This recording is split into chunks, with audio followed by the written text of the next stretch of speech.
Hello, everyone. Welcome to episode 41 of the Jaded Talk. Today, we're going to speak about book 2 of the Dark Tide duology in New Jedi Order, Ruin. Once again, joined by Pico. And talking about a good book. Third Twice time in a row. Oh, three? Yeah, you're right. Yeah, like Victor Pride was there. Was good. Wait, what was immediately before that was? The Oh no, crystal. Rogue Planet. Rogue Planet was. Oh yeah, the rope. It was Jesus. Yeah, we've been on a run recently. It's like actually good books. I don't even know what that feels like anymore, but here we are, and we're joined by Leland Chi himself too. I hope the institution's been nice to you, Leland. Keeping the holocron nice and warm. Exactly. Yeah. Last I checked, even his Instagram, he was busy watching reruns of Dave Filoni shows. Ugh, the poor man. But he will. I maintain that he's trapped in Pablo's basement. Yeah, it is kind of hard to keep a chronology intact with a straitjacket on, but poor Leland's been at it for a while, so he's been doing the best. Yeah. I am more and more convinced that he's not quite a real person, but that's just me. I'm a bit crazy sometimes. It's like, here's this nice looking guy. He's at fault. We know Jorge never met him, so how do we actually know that he's like a real person? Exactly. Like, has anybody ever actually met Leland Chi? I don't think anybody could claim that. But yeah, exactly. Yeah, it's crazy. Exactly. Yeah. Good books once again. 4 times in a row. Sure, Stacky only has W's. Maybe like one arc in X-Wings. Star Revenge, I guess, is his worst book. Like, Star Revenge was okay. It wasn't bad. It was just not as good as the Back to War and the Critters Trap, but who cares? Yeah, honestly, an author who went through both eras and actually managed to somehow only bring out at least solid-ish books. His only L is like Spectre of Thrawn because it was canceled. There was also one more on the re-enlistment of Soontir Fell. Yeah, that one was meant to be like a comic, and then he and Zahn turned it into it's from a 6-part comic into like 4 short stories, and then they didn't exist. Didn't release that either because things happened. Yes, unfortunately, yeah. Requiem for a Rogue is pretty. Yeah, but it's like, how many comics? Like 2 or 3 comic book issues? I don't know. It's pretty short arc. Yeah, so it's like, yeah. I'll eventually get around to reading those comics. Yeah, it's been a while. But I'm not in a rush or anything. Same, especially not now. I'm done with that era for a very long time. Just read like issue 25, which is the Making of Baronfell, and it's the only one that matters from that series.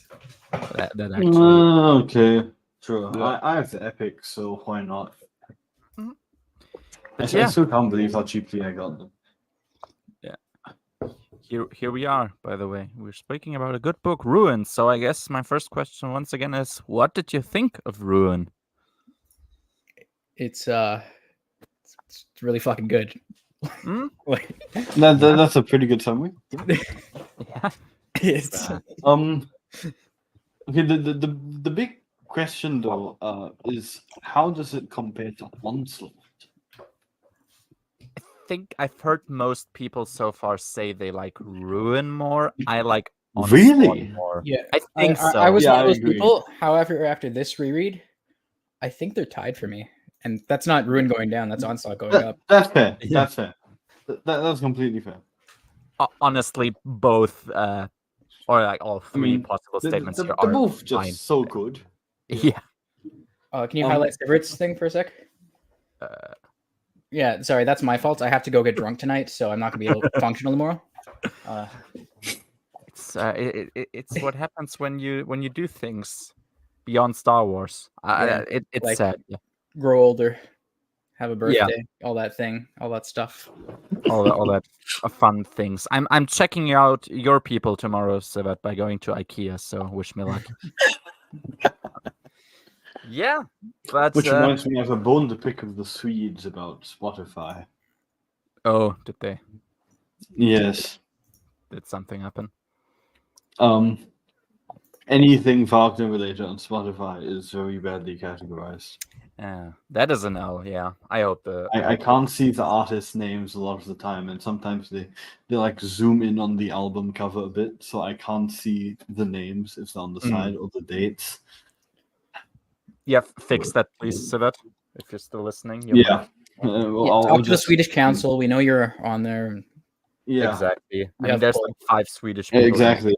So- You need to go fix Spotify where German opera is concerned. Life or death situation. Just buy it. I mean, it's a Swedish enterprise. It's going to cost like €5 or something. Do it. I know you can. But yeah, Ruin. Man, it's quite a book. What can I say? It's pretty awesome. I like the term laughably good, and I think Ruin it still applies for Ruin, and it's going to apply for quite a few books. Laughably. Yeah. What do you always mean? meaning- with laughably, I always mean like this is what we could have always had, and we just didn't for no discernible reason. So it makes me happy to read this, but it also makes me sad because I'm like, why wasn't this always the case? Because Could've they had didn't quality hire control. Saki all the time. That's true, which they might have considered. Well, okay, they should have considered, but That said, we do have plot consistency in New Jedi Order because they did hire Saki. Yep. yeah, dare I He say, was one of the people who planned it, so Hmm? they actually made a good decision where that's True. concerned. Imagine dare I that. say, there's Lucasfilm something making a happening. good decision. There is something happening which is a bit surprising to me, which is that so things happen, right? And then the next book appears, and the things that have happened like have an impact.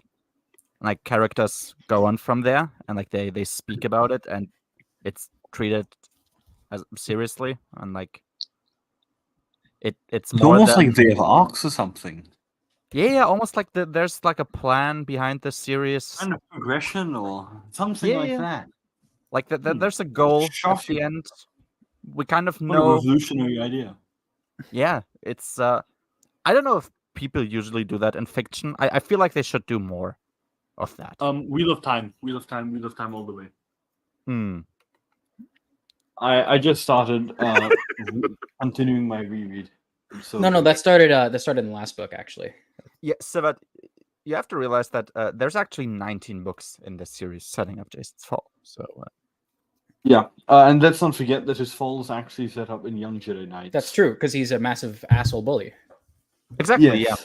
It's very strange how his fall is supposedly set up in New Jedi Order when it's really set up in Young Jedi Knights, contradicted by New Jedi Order as it should have been, Mhm. and then reversed. From my POV, it's set up in Jedi Search because Han and Leia are horrible parents, but that's just me, me and my conspiracy theories here. Yes. But yeah, no. One of them, yes. So let's speak about this. The cover. It's Can you show the Nagano cover right after, please? yeah. I haven't like I don't have it here, but if Okay, if anybody has, then you can share it. One day you'll remember to do that. One day I might. The last streams, it's been a while. I'm out of the game already here. But yeah, this one. It's a nice cover, but it has nothing to do with this book because it was for the book that got canceled. Yep. Dark Tide Yeah. Siege. Yeah. We have the. I don't know. So it looks like the. I think this is also supposed. Luca Hulk Battle Cruisers. Yeah. Yeah, but don't the The Trade Federation. Yep. No. Don't the Ithorians have like some ships that they stay on? Do they look anything similar to this? Because I'm No. trying. They don't. Okay. The Thorian Yes. ships are like they're more like floating cities, I thought. Yeah. I thought. So I always assumed that this was like a Lucrehulk battle cruiser, or like maybe a Mhm. newer version, and then the Vong attacked it, and that's some kind of coral growth or whatever nonsense on it. Hmm. We should ask Stacky. Yeah. No. That Somebody makes go sense. track him down at Legends Con 2. I think he's gonna be at Dragon Con or something. For Okay, some- somebody go to Dragon Con and track him down. He is definitely there in other cons. I've seen it. Yes, somebody just track Saki down and ask him. We could just, a question. tweet at him and Yeah. He replied to my. Oh, tweet does he about Jedi. respond? He Oh, did. great. Okay, yeah, just tweet him. Even better. Yeah. That's actually a. Some authors are very unresponsive or selectively responsive. Yeah. Even Silver. Sometimes Makes you that don't want especially them to silver. respond necessarily, but yeah. That's true. That's true. Yeah. Anyway, I've sent you the Nagano one. Yeah, I see. I'm gonna pull it up in a minute. Just this one. Yeah, it looks like the Trade Federation ship, and yeah. So it was supposed to be a Dark Tide trilogy. So that's it. Really, we have we X-Wing. unfortunately lost that, but we got Jedi Eclipse. So Well, the X-Wings are pretty cool though, because it kind of calls back to the X-Wing novel covers, yeah, True. That's true. and Um. it's a nice homage. Yeah. The background's like, it's a background. There's really nothing. So, Pico, I don't think we got Jedi Eclipse. I think we got Hero's Trial. maybe. Jedi Eclipse feels like the book that he was meant to write, like because of all the important plot things that happened there. But Hero's Trial is the one that Lucino wrote because he wanted to, as the Brian Daly homage book. And I mean, it's all about That's how. possible. Could be, yeah. It could also just been I- like one book extended to two, like all the ideas. I were mean, gonna be yeah, like- it's like with Age of Victory, some stuff probably got put into the second one. Yeah. Same with Agents of Chaos, but Well, I'm pretty sure Edge of If Victory you- was like both of them were actually rush jobs, not just one. I wouldn't be surprised if they were. Yeah. Though they're really good. They're amazing. We'll Yeah. get there. Yeah, I was Anyway, about to ask, like, do you think they read like books that were rushed? And No, they don't. No, They that's what's absolutely do not. amazing. It's like they're Yoda Dark they're One, perfect. They do not read Rush. They read absolutely perfect. it's both amazing and once again sad because we have other books that weren't rushed, and yeah, we know how they are. Yeah, we don't need to talk about it. But yeah, Ruin. There is Ruin happening, I guess, in this. I guess, yeah. Yeah, the Yeah. German title is the same, so there you go. Although it doesn't make sense because Onslaught is called in German, like translated back, the Black Flood, and it's supposed to obviously mean Dark Tide, and the actual Dark Tide is in this book, so that doesn't really make sense. But yeah, Okay. I mean the German title is identical, I guess, so that works fine enough. And yeah, wait, we're gonna pull up the Nagano cover too. Let me pull out my notes. These Okay. have never been released and they're a few thousand words long. Yeah. Ah, there we go. So we have the same ship again, and yeah, it definitely looks like the Trade Federation thingy. We have Nagano said that he always liked to pay a homage, I think, to the English covers. Which is a good thing. somewhere. yeah. Yeah. He basically just made them so much better. That's true. Yeah, I mean, it looks amazing. Like the character Yeah. quality is. Once I mean, again, pretty it's like the definitive artwork of all these characters. We True. don't need anything else. Like, Nope. if they hadn't done Invasion, actually, we'd have been even happy if they hadn't. They done didn't do Invasion. I don't know what you're talking about. Yeah, what is Invasion? What These is have been Invasion? the perfect visual representations of all these characters at this point in time. Yeah.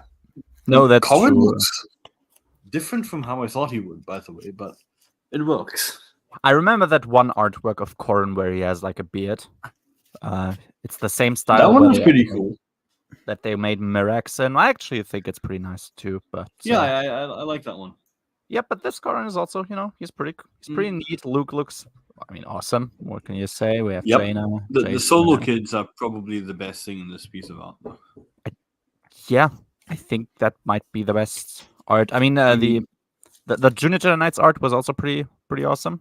But, Yeah, the Junior Jedi Knights was really good. In some ways, I think the Junior Jedi Knights art was better than the Young Jedi Knights. Dave I Dolan think the Junior Jedi Knights art was better than most of the adult novels in Bantam. yeah, That's also very true. Yep. And I might even go as far to say that the Junior Jedi Knights art is better than like almost every new Jedi Order cover in English. Yep. That's probably not a hot take, to be honest. I don't think it Well, would be. as you see, Sivert's comment right there. Yeah, I'm gonna highlight it in a moment when we finish with this. So we have an Ithorian. I'm sure it's supposed to be a specific Ithorian, but I don't know. Yeah, I It is, guess. it is one of those hammerhead people. We still have the X-wings, so that's neat. And yeah, we have the galaxy, but the darkness is creeping into it. I guess Darkety dark. darkness. You could say it's a dark tide. So Yeah, it's almost like a black flood of ink showing up in the paper. That's true, Sivert. That is true. That's actually true, Sivat, because as we all know, Pain is the greatest teacher. So Yep. I think Matt Wilkins was so traumatized by Planet of Twilight that he started liking Callista somehow. I'm not even sure how that works. it's I guess it's Stockholm syndrome in a weird way that I don't want to further explore. But yeah, no, you're correct, Sivat. Hot take. That's not a hot take.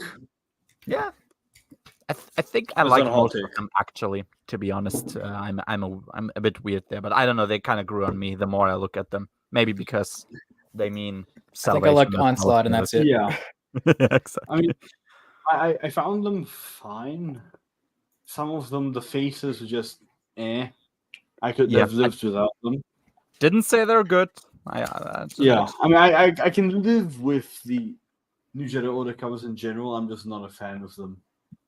Yeah, especially I mean, when you have the Japanese ones. So yeah, especially like some. I mean, Dark Journey Jaina. She looks like she has a bad come down of from something. So it's goth girl disease. Yeah, that would be a very, very nice way to put it. My favorite part of Hero's Choice that I didn't get any reference. You know what's crazy? The book's really great without the references. I was reading through your notes, and you wrote like none of the references down. I recognized. Yeah, I recognized the reference. Probably maybe like 70%. I think would be fair. I probably got 70% of the references. But crazy as it is, pure references are usually not that meaningful. I mean, here they are, kind of, because it like actually bleeds into the story, but the story itself is just good, so you don't need. Yeah, and that's a genius of Lucino. You just don't need any background info. Yeah, but it makes it stronger if you actually weave it into the plot. But yeah, that's when it actually gets, because it's supposed to be a lived-in universe. You don't get bonus points for referencing something. It's supposed to be the default. Exactly, like it is a universe in which time has passed and things happen in the past. Like referencing is like the normal thing anybody should do, and going even beyond. The Bantam authors referenced. Yeah, even the Bantam authors. Imagine that. You don't get bonus points for saying Death Seed Plague. Nope. It's like, yes, I remember this shit book that I read a year ago. Thanks. That actually means nothing. Who would have thought? That was actually one of the references that didn't really have anything to do with the plot. Yeah, it's just kind of like there's that planet with that. Yeah. Remember this. And the thing is, that's a totally okay thing to do if the book beyond that is just very great. Like, like a nice character study about Han Solo, for just a random example. Like I don't know, I pulled up. Yeah. Weird. But yeah, as we're so we have that, and yeah, I'd like to believe that I really like. I don't think I ever really write down any like pointless references. It's like, yes, I remember that book. Thank you. Can you do something meaningful with it? I'm sure you referenced the daily stuff because Roa. He referenced the Is- daily Yeah. stuff a lot. No, I Yeah, meant like actually- in your notes. in my notes. Occasionally, yeah, but I don't always write it down. It's like, yeah, okay, I remember this character. It's kind of neat. It has like actual influence here. But I wrote a list of references somewhere. For Heroes Trial. hmm. It was a ridiculously long list. He even referenced an unlicensed French RPG magazine, as I later found out. That is funny, actually. I didn't know that. That's great. Casus Belli. With this Volga the Hutt character. He was in said French RPG magazine. Oh, okay. Interesting. Yeah, I have a whole list of references. That is funny, yeah. I do sometimes like mere references if the references themselves are funny. So I'm reading Balance Point right now, and Kathy Tyers references the Corellian trilogy as that other center point crisis, which was very amusing to me. It's like, yeah, remember this book that Yes. you read? And it's the book in which like her main OC dies, so it's funny that she Yeah. kind of doesn't give a fuck. Fair enough, to be Well, honest. What else? Sigma balls. just to briefly summarize, Lucino referenced about every book in the Bantam era, some multiple times, except for Junior Jedi Knights, which wasn't really Bantam anyway. I Jedi, The New Rebellion, and X-Wing. I don't know what you would even say about any of those in that book. Yeah, like Yeah, exactly. None of those characters appear, except like He Anakin somehow found a way for, to like, 4 reference seconds. Planet of Twilight twice, though. Yeah, Oh, yeah, that was like the New Republic talking about the planet. Yeah. Yeah. He references the Daily Trilogy a lot. Crispin Trilogy a lot. Dark Mhm. Empire, Black Fleet, Courtship. Corellian Trilogy a lot, of course. Truce of Bakura. Arcana gets mentioned. Gale gets mentioned. Tanif Shia from the Marvel run gets mentioned. Implicitly. Yeah, well, I think Oh, the we'll- Crystal Star got referenced. That's it. Oh, yeah. Wonderful. X-Wing comics also got referenced. And Young I will Jedi give Knights. Heroes Trial one thing. It's the only EU book that made me hear ESP music while I was reading. That's probably a good thing. That sounds like it's a good thing. So Yeah, say when next time, next stream, because I'm curious. say it. I've heard the Yoda theme in Junior Jedi Knights Book 4. Yes, I mean, And I've I heard think it it's in pretty Age of clear. Victory Book 1. Pico knows what I mean. yeah, I will soon. Yes, you will soon. you're You'll like half a also book away, know right? what I mean when you get to Yeah. Unifying Force and you hear Victory Celebration music. I'm sure it's going to happen. The thing is, I don't remember, so I actually am loving it because I have no.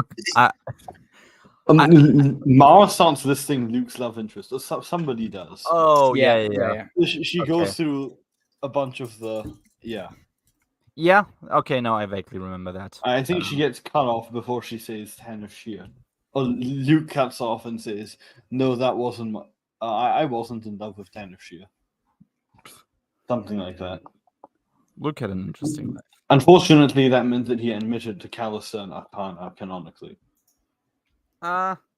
Worth And talking Gabriel. about Callista was, equalized. It's fine. by- We've already been gaslighted about Callista in Spectre the Past. That's true, true. that's true. It's fine. She was just scared of Luke. Yep. Yeah, that was totally it. And now it's Mara killed her or something. But yeah, chapter Don 1. went on my author ranking for that. Is there no prologue in this one? I don't think so. I have okay. none written down, so Never mind then. I don't have my think notes there up right now. I should actually do that. Let me just check that. Chapter 1. So, where were the character that we were introduced to right at the end of the last book, which is Shadao Shai. So, we have a new Vong, and we are getting a bit new lingo, essentially, to try and understand. Apparently, they're here in this galaxy to, quote, find a new home. So, we don't fully know why they would want to find a new home. We might find out more about that later. They just need breathing room, okay? Exactly. room. Yeah.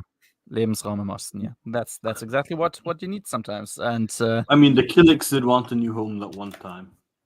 That hasn't happened yet. Well, I don't. They When would it do happen? eventually want a new home. that Good one point. time. When would it happen? Like NJO is the last novel series in the universe. I don't even know what a Killick is, actually. Yeah, I don't know either. The only bugs I know are the colicoids from Sotor, and that's it. And I'm fine with only that. Yeah, and we also get that Shadowshai wishes to kill Nominor for his quote faithlessness, and it'll be paid back to him in his quote next transformation. So it's very cryptic language for now. We don't exactly know why anybody would necessarily hate Nominor within the Vong and what exactly his transformation is, but I suppose we're gonna get more about that later. He is on a ship called Legacy of Torment, which grants him the essentially the view and like its view and its perspective. What an edgy name. Just It is really edgy, yeah. I mean, they do literally have this thing called the embrace of pain. So it is kind of like explaining the concepts to a 13-year-old and saying like, come up with a name for this. Yeah. And this is the names that he got. It's darkness, no parents. XX Pussy Slayer. it's kind of on that level, yeah. And yeah, he has some biotech there, which essentially gives him the POV of the ship, so he can look out into the galaxy from the ship's eyes, quote unquote.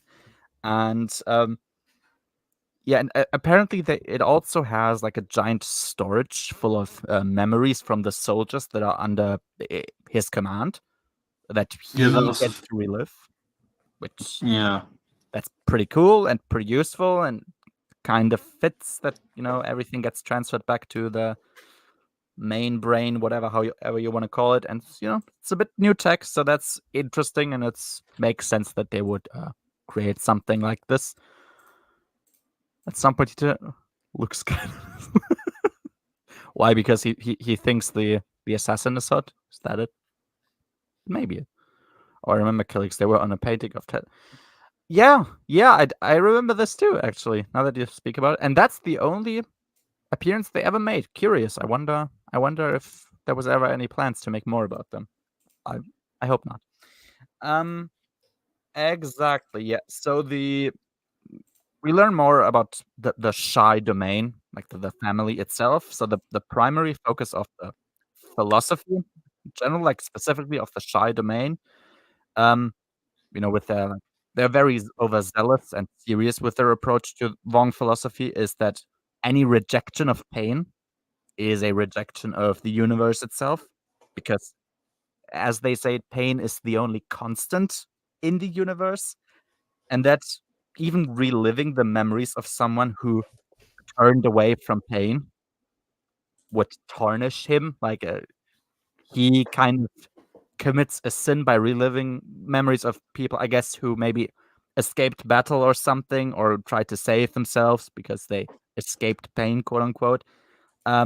Which also sounds really edgy, to be honest. But existence is pain, bro. Well, there was a pretty interesting philosophical thing going on with Shidashai, just to contrast against the Jedi and contrast against Elagos. So yeah, it made sense. Kinda, yeah. Taught us a lot more about the Vong, at least extremist Vong. I've heard people literally just one guy. I wonder he's the best Vaughn character, but I never found him too compelling. I wouldn't say he's necessarily the Was that one guy? Like the deepest moral villain. I don't know. Maybe Silverpool. I think he was the most iconic until the second half of New Jedi Order when Nom and all stepped up. Yeah, I don't think he is too complex per se. I don't think that's a knock against him either. He doesn't need to be. He's not meant to be complex. Exactly. He's the. I mean, he's pretty early on into the conflict. Like he's kind of has this. He's supposed to be your early look at the Vong philosophy. Yeah. Yeah, Like, wow, this is he's like the Grand Moff Tarkin, who just dies early on, but he's a very good early villain. Which You is don't funny. get to know that much about him, but I yeah. think Magneto described Nomenor as the Tarkin, so I'm getting like there's a bunch of Tarkins in the well. in the I think Von they're arc. saying different things when they're okay. describing him as Tarkin. Yeah, well, we're saying very different things. But by Tarkin, I mean he's the villain who dies. Even though he seems really big at the start, there's actually a bigger one who we see a bit of, but he survives, called Darth Vader, and then he comes back later on repeatedly. Even though both gave us important insights, it's just that for this earlier one, he's seemingly bigger, and then he dies. Yeah, I think that's fair. I think Magneto meant more manipulator instead of kill squaddy I for guess, yeah. Nomenor Tarkin. Yeah. But yeah, I think he's fine in the position of the story that he's in right now. He doesn't need to be the most complex. I think he's not evidently not the highest in the Vong pecking order, so it's totally Not even fine for close. now. Yeah. Yep. Yep. No, he's perfectly appropriate for this stage in the story. Yeah. Yep. Completely agree. And yeah, so Shadao Shai has someone under his thumb who's called Dane Lane, I guess, or Dean Lane. I think Yep. Dane Lane. I don't know. Yeah, that is how I pronounced it. Yeah, I guess Dane Lane, and he apparently comes from a dishonorable domain that, quote, became too weak, whatever precisely that means. They're less edgy than the others. They're less edgy than the others, yeah. And I was kind of intrigued. Like, I would like to know what is too weak for a Vong, and specifically, I guess, for Shadao Shai, because that's got to be like still pretty violent. So there you go. And Shadao Shai voluntarily puts himself into the embrace of pain as some kind of ritual. Though there was something kind of funny, I guess, because he resisted the embrace of pain. So I wondered if he blasphemed his own religion now because he tried to maybe escape pain. I don't know. I mean, if you resist, like it gives you more force, but you're also I don't know. It sounds like he was trying to just make it even worse for himself. I guess so. Yeah, probably that. But yeah, so that was the first chapter. I was like, everything's very cryptic for now, and that's also totally fine. Yep. It's the first chapter. It's supposed to. No, I mean even like in general, just for NJO, because yeah, I mean it makes sense. You have all these, I guess, these Things presuppositions. going on. Yeah, things are going on. He's speaking about things that are already happening. I guess you just don't know, or that have already happened, and you just wouldn't know about because Yep. we're still. Yeah, you got the New Republic scrambling around, trying to figure out what to do. Of course. We'll talk much more about them, and I can't wait. And yeah. You think Shy and Kate Skywalker will get along, or is Shy too edgy even for Kate? Does Shy do drugs? That's a good question. Exactly, yeah. But he gets high on pain. Is Shy into recreational drug use? That's really the only determining factor that we need here. But If pain he is is a drug for him. Yeah. I mean, yeah, I don't know. I haven't read about Kate Skywalker for now. So that I and also of have course, not read about Kate Skywalker, so I did, but many years ago. It was. I'm pretty sure it was actually like one of my first EU comics because someone I used to watch wouldn't shut up about them. And was that someone you used to watch Matt Wilkins? no, actually, probably Noah. Joel from the comic book cast, who isn't actually on that podcast anymore, but yeah. Continue. I had to ask. Yeah, I tried to kill a fly for the last minute. I think I got him. So now I'm a bit more. Embrace the pain. That fly embraced the pain, yeah. Yeah, chapter 2. We have a spar. And oh boy, this is giving me good flashbacks. Oh, this is epic. Yeah, we have a spar between Mara and Corin. Best friends, as we know. Mm-hmm. Matt Wilkins is a big fan of them. And yeah, and from his fight with the Vong, Corin has established a new technique I called it interrupting because I didn't know the name. It was Trakato. I don't. Yep, Trakata. Trakata. So essentially, what he does is he extends his lightsaber. He provokes an attack. Then he deactivates and reactivates his lightsaber to finish the enemy off. Which seems like a. I'm like, how are we this far into Star Wars and only now somebody has thought about doing this? It seems kind of like, yeah, you would try that if you can make your blade literally disappear and reappear in an instant. I can provide a reasonable explanation. Star Wars was shit. No. Then Because it's very hard to do. You have to predict exactly what your opponent's going to do, and you have to be able to get rid of you have to deal with the sudden loss of pressure really well. And it's the whole idea in sword fighting is you want to control your opponent's blade, and so if you see yourself against somebody who knows absolutely nothing, they're actually more dangerous to you than somebody who knows how to fight. Because you have no idea what the clown who doesn't know anything is going to do. So there's this saying that the sign of mastery. This is in the German stuff, by the way. The sign of mastery is when you can defeat a noob, while being uninjured yourself. And so this in Star Wars, this is meant to be some really high level technique, which I guess kind of makes sense. But yeah, that somewhat explains why nobody has done it until now, in universe. Of course, I think it's in the Jedi path. So yeah, it So exists. it doesn't count. So it doesn't count. Yeah. Of course, Corrin would be the first one to do it. It's just Michael Stackpole. Yeah, because he's a fucking Mary Sue, a fucking asshole. Gary Stu, I think. No, I'm sticking with it. Sticking with the OG name, I respect it. Yeah, makes sense. Corrin doesn't deserve the right of Gary. Exactly. He's not a man. Joel likes yes, of course. Joel also likes really shitty Harley Quinn comics, so I mean, I wouldn't take his his takes very seriously in these days. I didn't even know you watched comic book cast back in the day. Sivert. I'm surprised we never talked about that. Shitty comic book YouTube back in the day. Good times. It's comic book YouTube. What else would it be?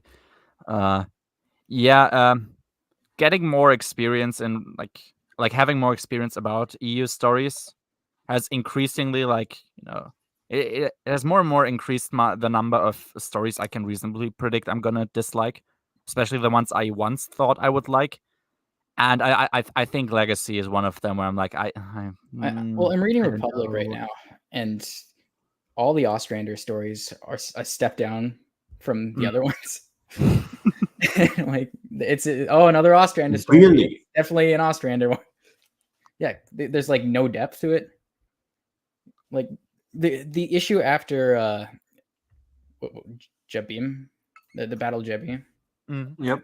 It's just like the story about Anakin and Ventress. No. So is it the one where you hunted Ashrad and Anakin and it's basically just them screaming at each other for 24 pages, and like it's fine, but you can tell which one's the Ostrander stories and which ones were not Ostrander. Jabim and okay, that's a good one. Yeah. Anything not Quinlan Voss related, I think, basically. Interesting. And I think all the Ashrad head stories are Ostrander as well, but okay. Yeah, revisiting these comics is going to be interesting. It's been a very, very long time. Hey, Jason, how are you doing, man? I was just shitting on John Ostrander. Perfect timing. I'm sure Jason appreciates that. Sivert does, because he doesn't like him. That's good. Sivert always has good opinions, mostly. Not always. Oh, man. But didn't Sivert start the Stackpole hate? Probably. I don't. I mean, he loves Dark Tide, so he just shits on every Bantam story. Hate. Yeah, but it's. I think that's mostly Noah still. But I could be sure brain leaking. But I might be wrong. It is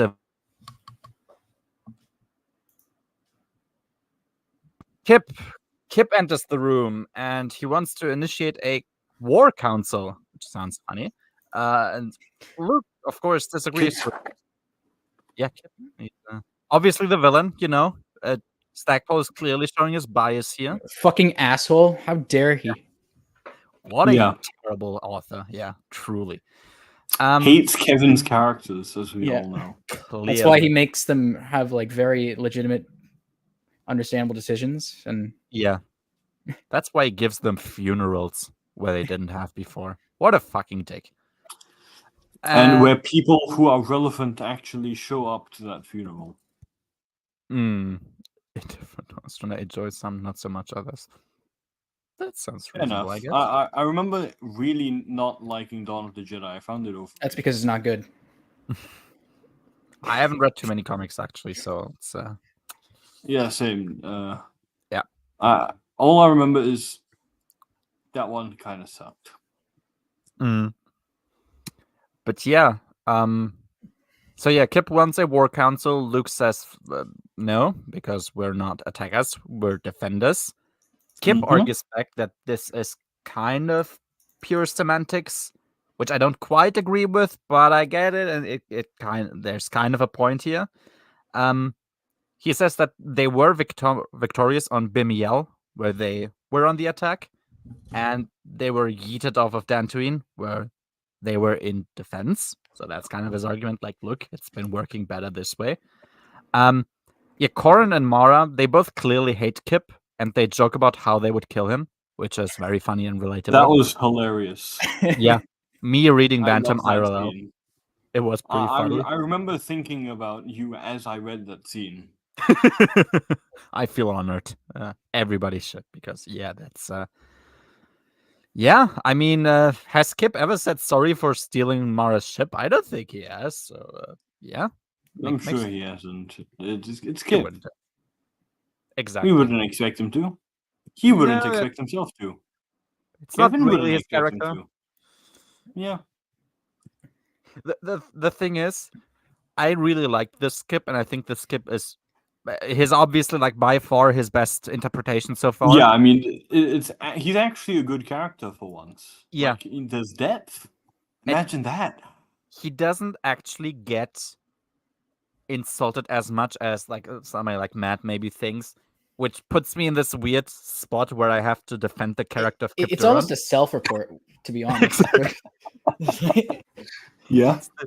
It's like, Jesus, like, what do I do? Do I let him shit on Kip Duran, or I guess this version of Kip Duran, or do I defend that character? I mean, I think that you have to defend this version of Kip Duran. Yeah, because he's being completely reasonable. Exactly. He's like, hey, we kind of need this right now, and Luke's like, no, I don't think it's really the Jedi way. It's kind of a slippery slope, and Kip's like, it doesn't matter. We got, we're just put in this position. We have to deal with it. It's a legitimate argument. Both make sense. Yeah. Yeah. No, that's true. That's the nice thing about this conflict. You get everybody. Everybody makes kind of sense, and it's about finding what's best for everybody here. During his readers, Dawn of the Jedi was wasted potential to Dawn of the Jedi never had. Didn't Dawn of the Jedi contradict continuity so many times? Anyway? Probably. Every Star Wars. They only had 16 issues to work with. Okay, that's like only 16. Right. Yeah.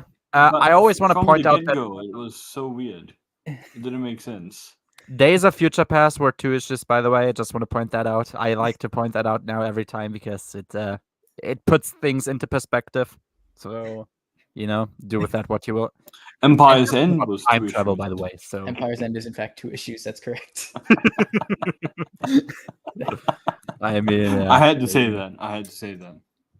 I mean, Empire's End does more with the time it has than Dawn of the Jedi. I will give it that. That's true. 5 years. That's very true.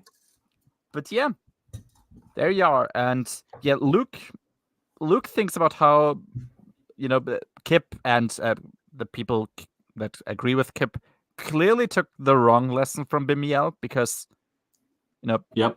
It was just... They were not on the aggressive in Bimiel either. Yeah, it was only like 2 Vong who died there, and yeah, there you go. And even then, Corrin nearly died. Yeah, not that Corrin Kip really cares about Corrin, but yeah, Corrin nearly died.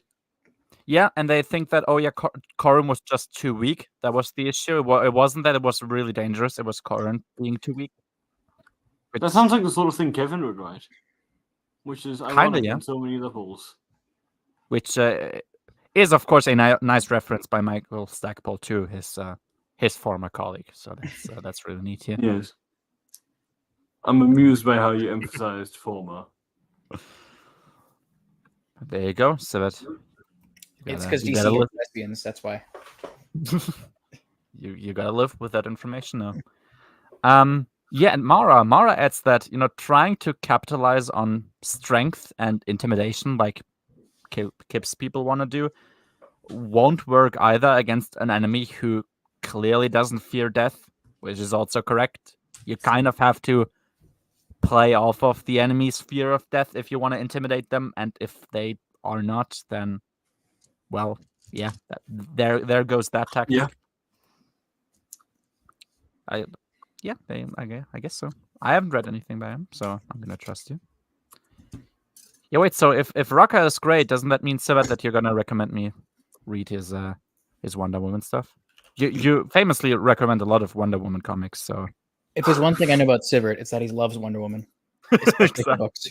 It's the one thing I remember from him since he since he's gone. Died. Yeah, exactly. Since he got alive. Oh man.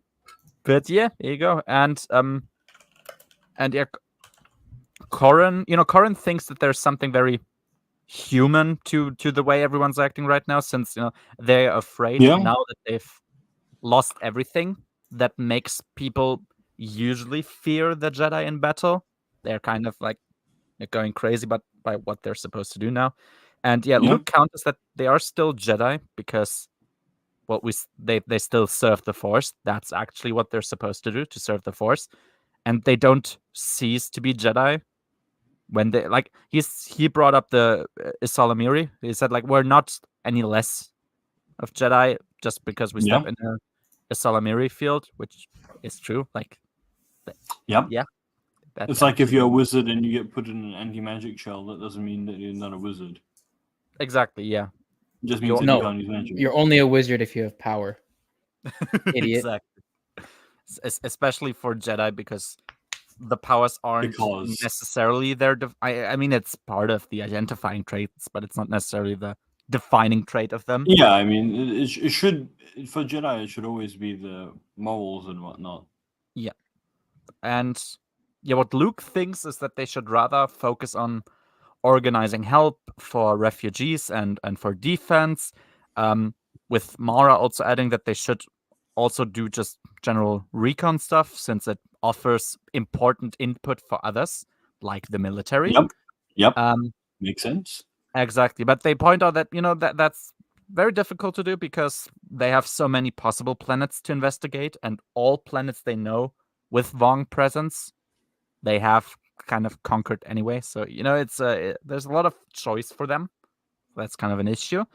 It's an issue, of course, because they can't really focus too much then. And Corrin is aware that they'll suffer political defeats as Jedi because they are so few that they can never have someone be present at all possible targets of the Vong. And they also don't have enough Jedi in pure numbers to just stop the Vong by throwing themselves against them. And yeah. Sorry, I just read. No comment. How about I just never do that? Is that a good deal, Sivat? I feel like I don't want to. Anything that has infinite or crisis in it, I want to just run away from. What about 0 Hour? That one you got to go through. Everyone's got to go through 0 Hour. I went through Avengers 200. That was amazing, though. Okay, we read that together. True. That's true. I technically have an omnibus with... No, it's not One More Day. It's that shitty Gwen Stacy story that I'm never going to read. Blue, whatever, I don't know. Since past. Yeah, exactly. And yeah, so no thanks to that. I will never do that. I'm sure you're happy with that. Yeah, there you go. And yeah, that was that was really nice. I can see Kip's point, but I said I ultimately agree with the others that their tactic of intimidation just doesn't work, and they can't essentially just waltz in and kill everybody. They don't have the numbers for that. And yeah, there is, I guess, kind of a small moral debate here, but it's really abstract, and we'll have to wait for more arguments because essentially, like the main argument really is about we all agree that we need to stop them. It's just what's the most effective strategy of doing so. Don't worry, you get more. It's further expanded. Yeah, I would assume so. I mean, that early on into the war, that wouldn't be a debate anyway. Like, at least nobody who isn't a subversive. So, yeah. There you go. Chapter 3. Yeah, the Solo Kids reunite. I love how impressed Jaina is that, she's finding the same strength in others with the Force that Wedge and Tycho find out of pure experience. So she recognized that what we are able to do with the Force, Wedge and Tycho are actually able to do just because they have so much experience in being a fighter pilot. And Jason says that, quote, "Those who learn from experience don't make the same mistake twice." And it's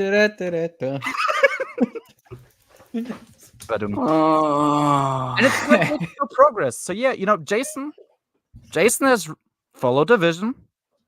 He ran into ruin, and now he has learned from that. I mean, we know he said so. So he will never do that again, right? Yes. Yeah, thanks for the stream, guys. That was it. No. That's all there's to say about Star Wars.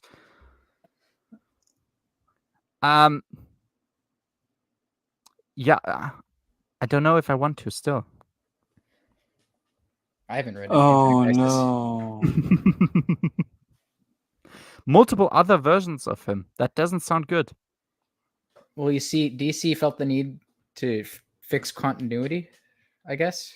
Oh, way. Again, and then they did this. There's a way to fix continuity. I don't feel good. There's a way to do that.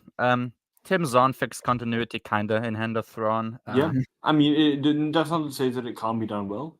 I mean, that whenever I hear fixed the original continuity Crisis in the, like is the good modern era, the original Crisis is good because it destroys everything, and then like we're gonna redo that it. Is good. Yeah. DC realized they fucked up with the multiverse bullshit that they kept doing every year, and they were like, let's not do that. We're gonna destroy it all, start again, and then writers started going, but what if we do more multiverse? And then they were like, stop it. So then they had to reset again, and then again, and then of course they did. Ari Salvatore, you can do it passively. Ari Salvatore did it without realizing, probably, and thank Christ for that. So that's good. That's true. He hasn't met Ben yet. But, Ben hasn't even been conceived yet, or nope. Actually, the desire's just there. That's not necessarily true.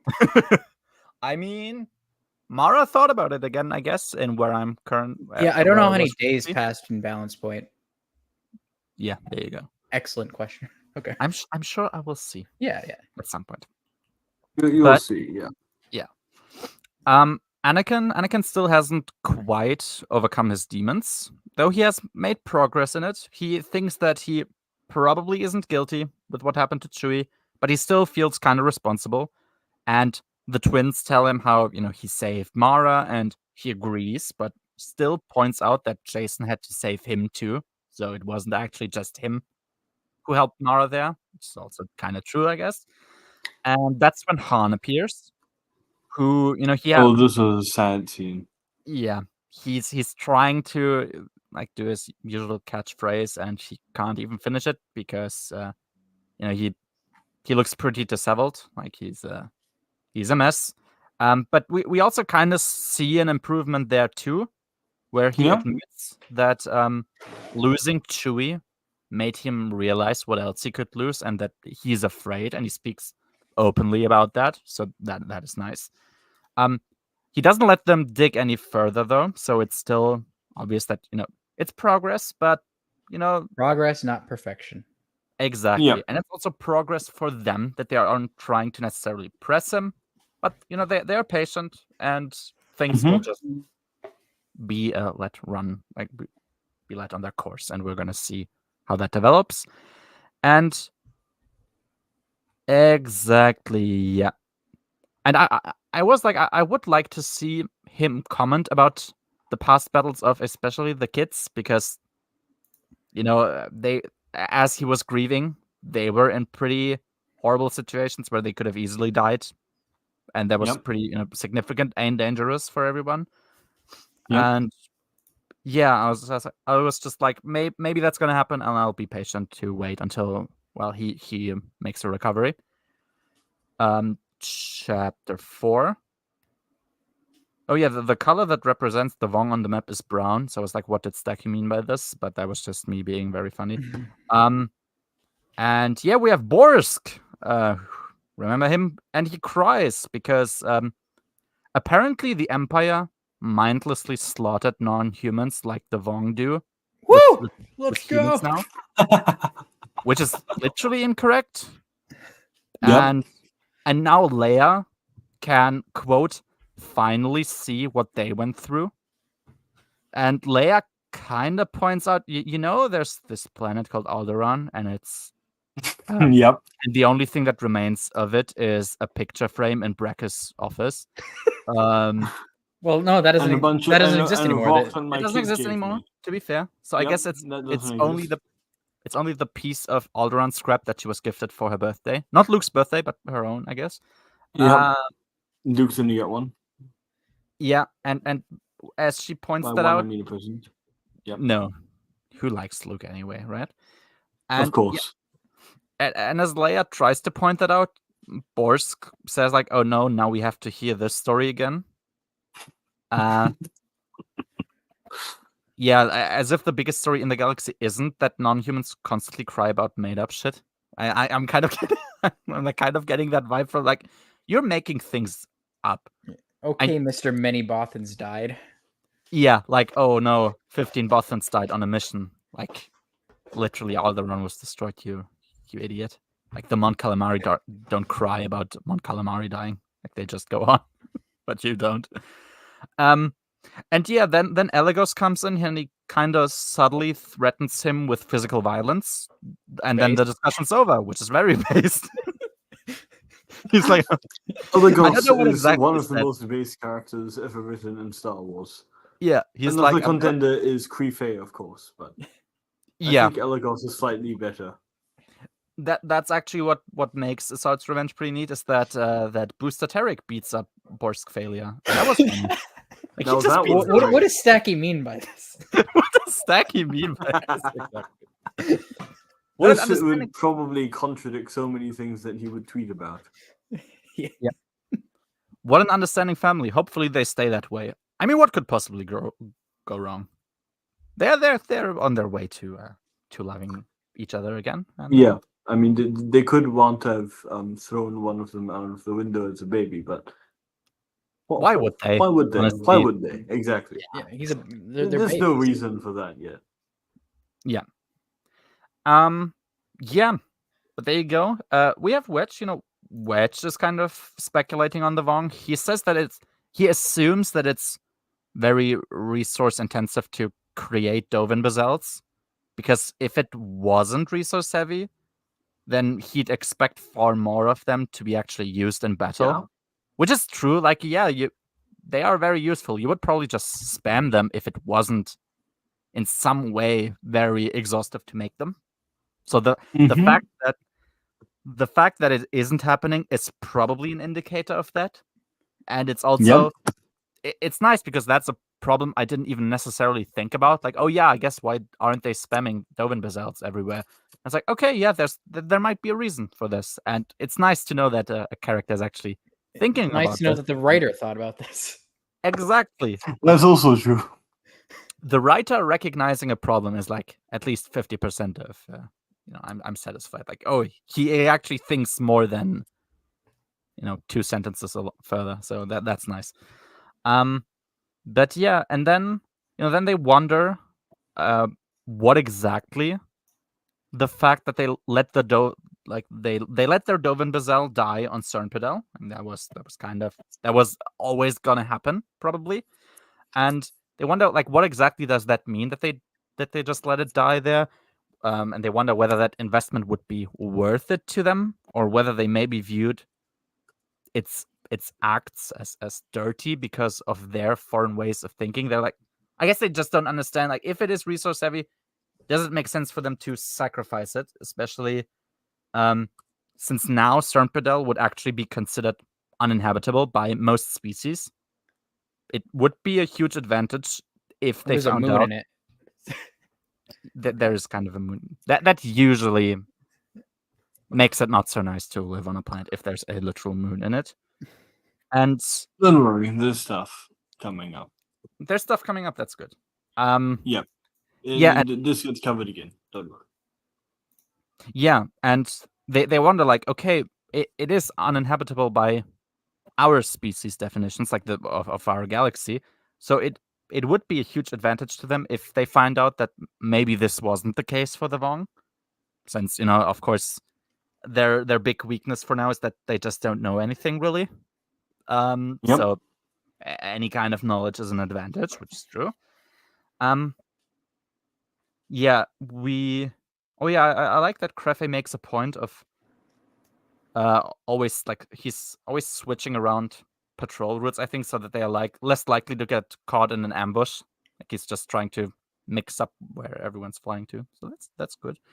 And yeah, and Wedge and Crefe explain how the rotation of planets and therefore the ever-changing like possible routes through the galaxy make it impossible to literally repel the Vong at all times, because they could never possibly predict every attack vector at every time, like throughout the day.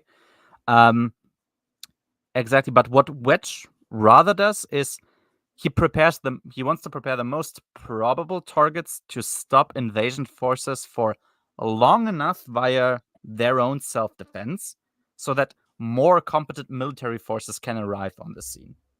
And he wants to trap them. He doesn't want to lure them out like Borsk says Wedge wants to, because Borsk is an idiot. Because yeah, it's correct. And he explains it with, well, we don't know our target, so how could we possibly know what they would be baited by? He's just like, we should prepare everybody to be competent enough to not literally lose immediately, long enough so that the military can come and help. Which is, like they have no clue where they're going to attack next, and this is going to be more important also further along in the books. So yeah, that makes sense for them. Yep. Borsk does not want the Jedi involved in any further Vong investigation, because the reports from Bimiel, which is that the Jedi there possibly destroyed the ecosystem of a planet that is uninhabited and also currently conquered. Who cares about Bimiel? Yeah, like, Bimiel is lost. Like, it's going to be terraformed to serve the Vong, so people would care so much more about Tatooine. That's probably true, yeah. And that's Tatooine. At least would have a symbolic meaning, I guess, to the universe. No, I mean, like, even the Hutts would care about Tatooine. That's true. That's true, I guess. And who cares about Bimiel? Yeah. Actually, nobody. Actually, nobody, no. And also the bad news from Dantooine, because, they couldn't repel the Vong there, and even Luke had to escape from the battle. Which, yeah, I guess. And it caused, apparently it caused people to not respect them anymore. And I was like, I'm not gonna cry when these people die.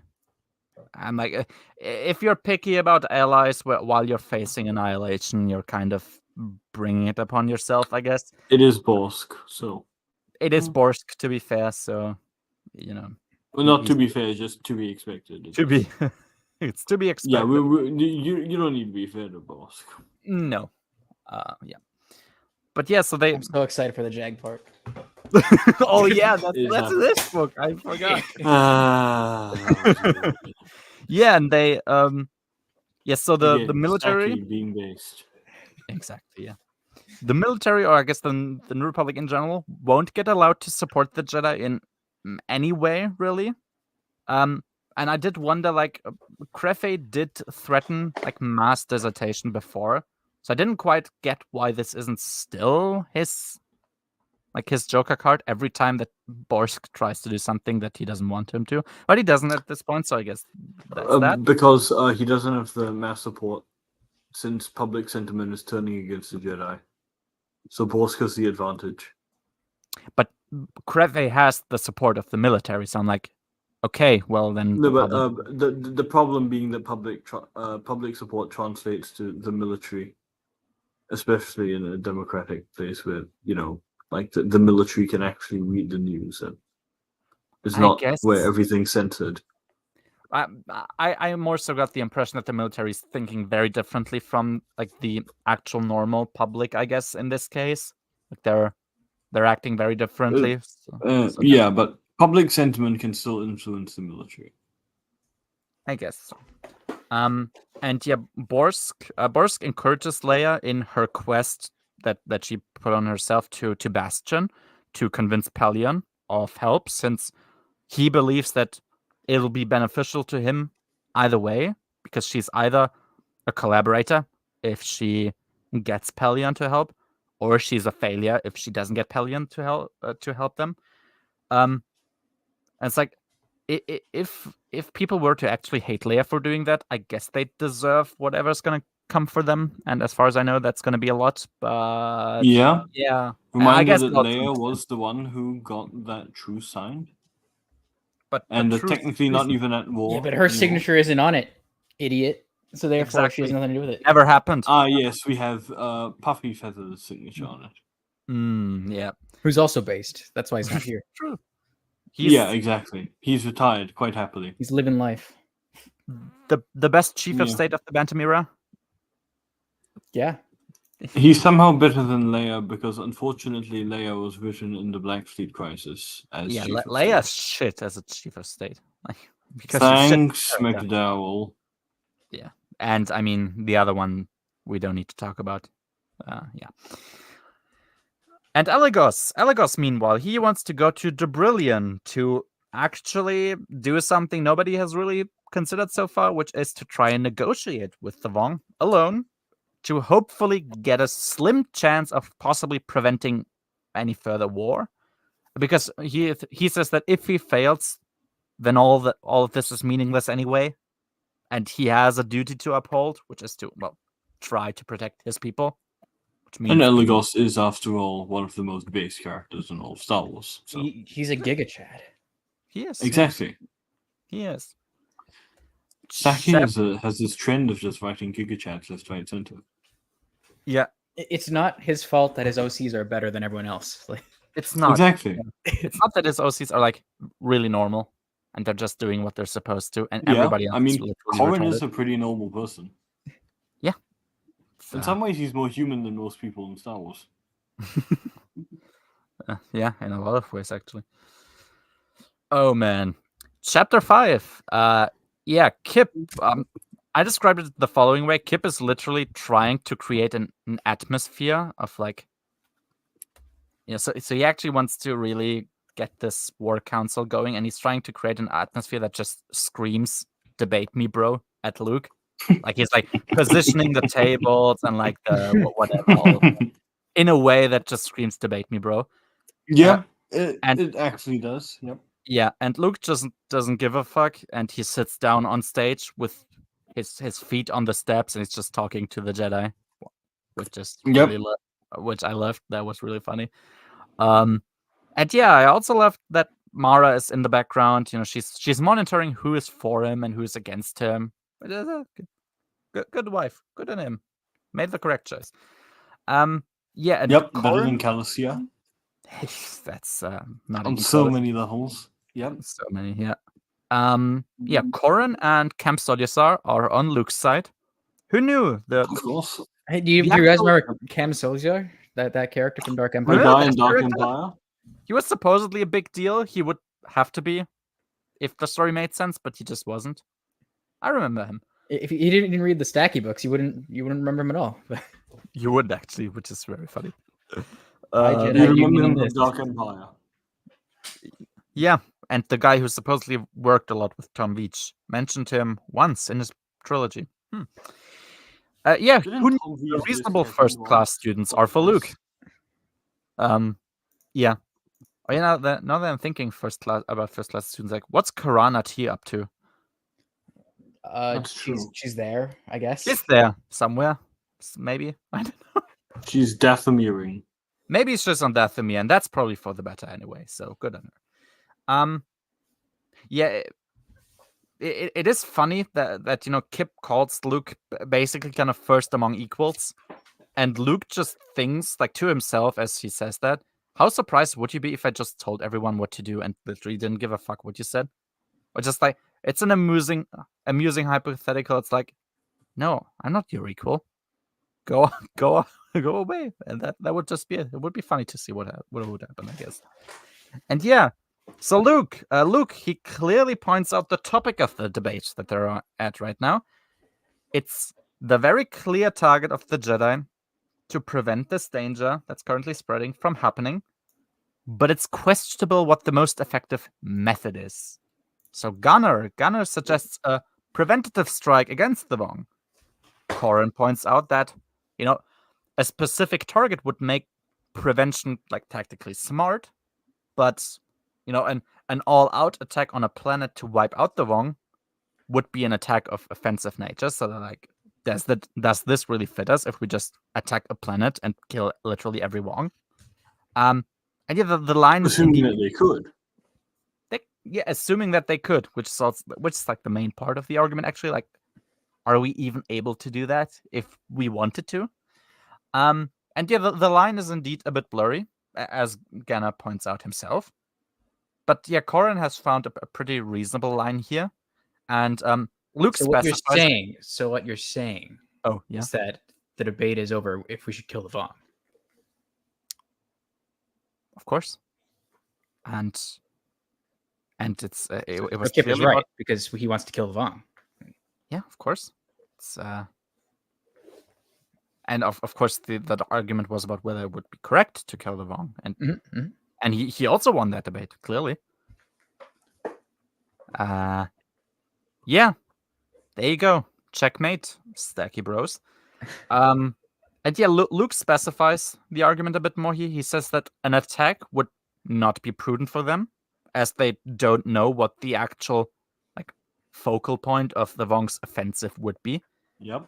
What he suggests is strengthening the frontiers, giving hope to others that are on the line, and waiting to tactically strike a focal point the moment that it presents itself. Yeah, that sounds kind of smart. Whole sound. Yep. Yeah. He also takes personal responsibility for this, warriors for free hire picture that the people get from the Jedi, like that they just need to be called and then they do whatever they're told to do, which is usually just kill people. Because he says that that's just the legacy that he inadvertently built and never argued enough against. Now that he realized that, of course, I mean, it was never really a problem. Which is really fully logical and smart. So he did resolve this a few times, like in Shadows of Minar. Shadows of Minar. That's what Matt Wilkins calls it.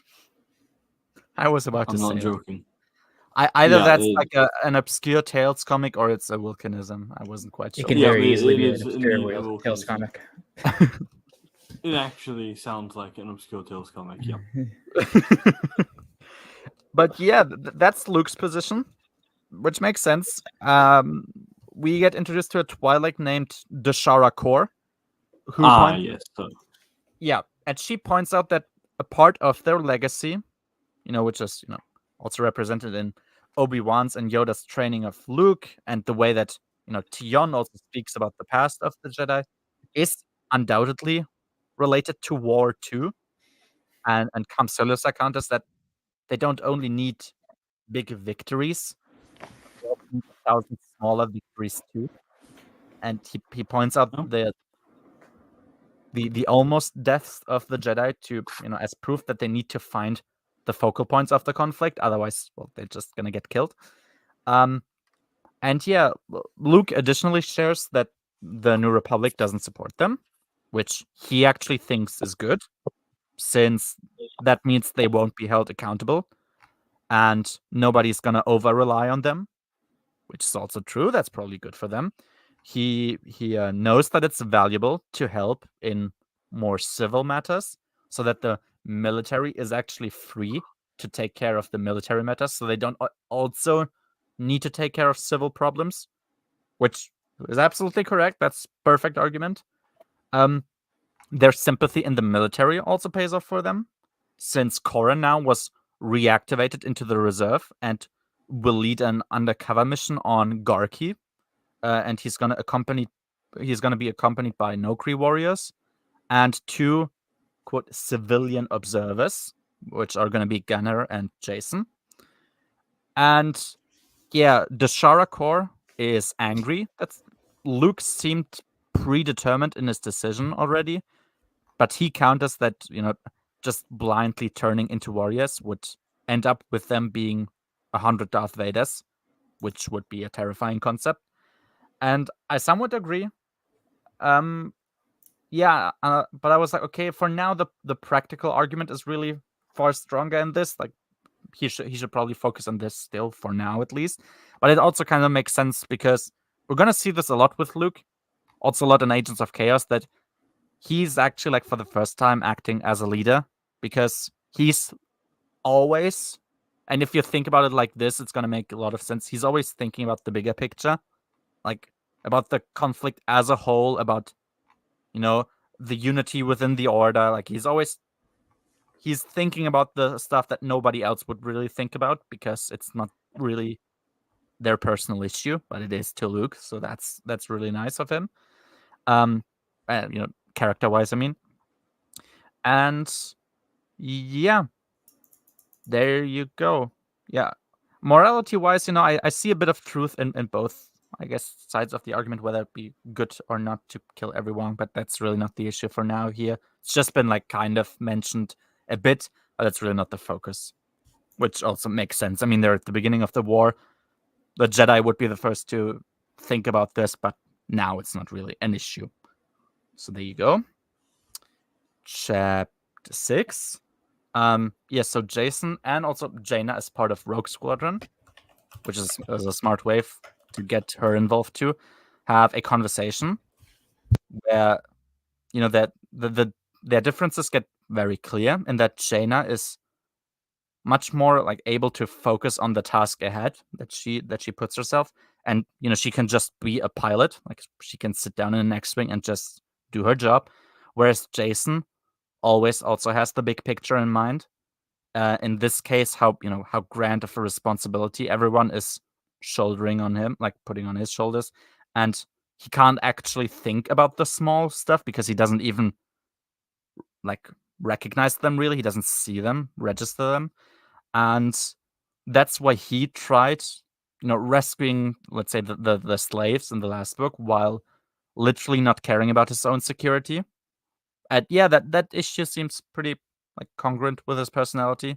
He is so focused on the big picture. He kind of has his head in the clouds, I guess, that he doesn't see the smaller issues until they are, like, right up in his face. So yeah, makes it. Yeah, no, it's true. That's actually he's. This is what he should have been in the Jedi Academy trilogy, but he isn't. At least he's now, so that's good.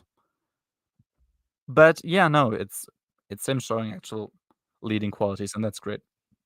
Yeah, that's why she's saying he's also mixing up the words Jedi and hero, because in his in his views, while most actually don't, most people actually don't try to be heroes. They are just doing their job, and yeah, makes sense. And yeah, Jason wonders whether Jaina does not want to grow beyond herself right now.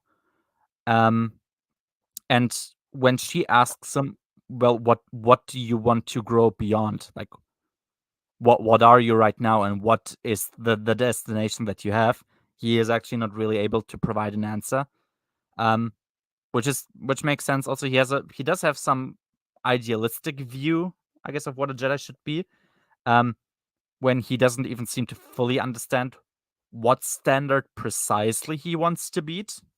And it makes sense for Jaina to recognize that and point that out. It's like, grow beyond what exactly? You're just saying that, but what exactly does that mean?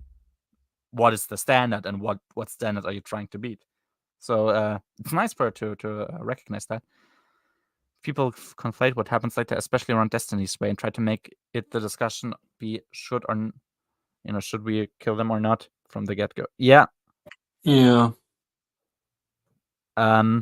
It's not. It's mentioned. It makes sense. I mean, they are the Jedi. If anybody's gonna mention that, it would be them. But it's for the Jedi, it's far, far, far away from being the main issue. It's no. Can we even do this if we even if we wanted to? Can we? Which is the more pressing issue. And if you realize that there is a chance, then you should wonder if you actually should do that. Exactly, yeah.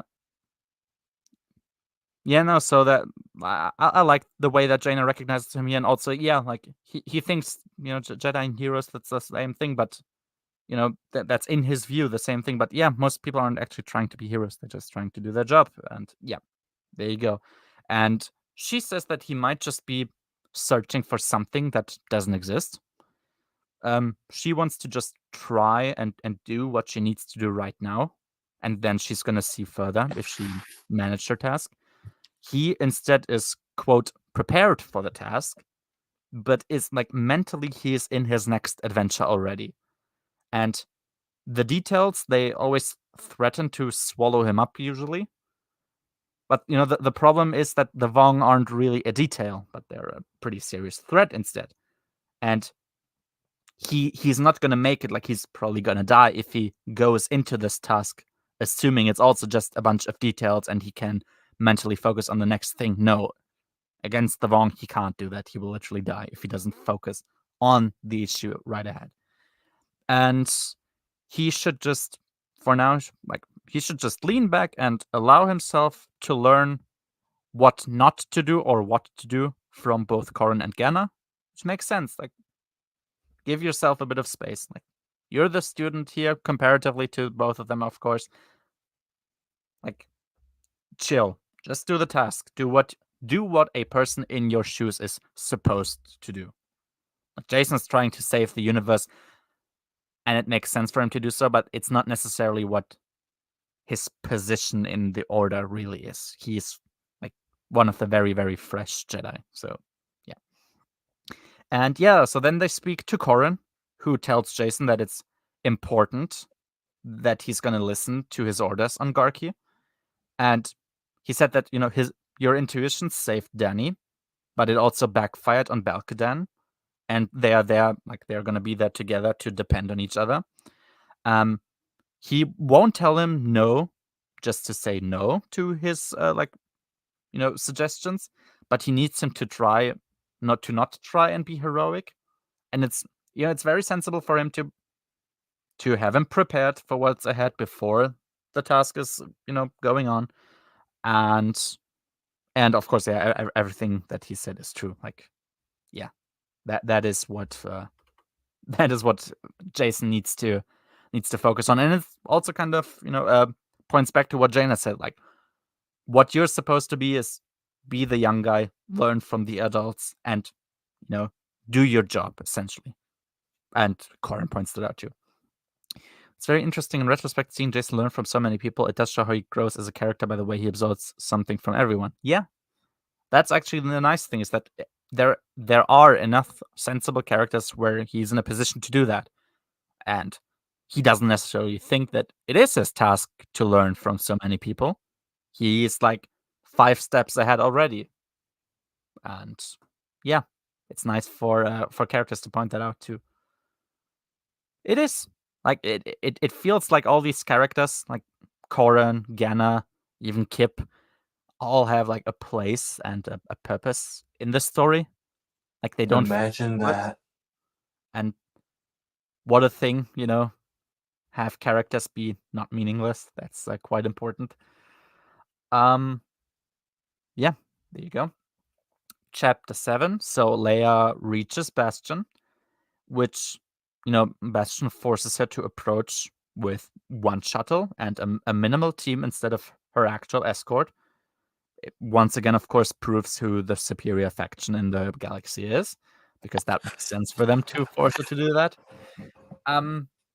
Yeah, and since the new generation of Imperials largely attribute their miseries and loss of glory to the rebellion, which, that would make sense for them to do, and she's a symbol of the rebellion.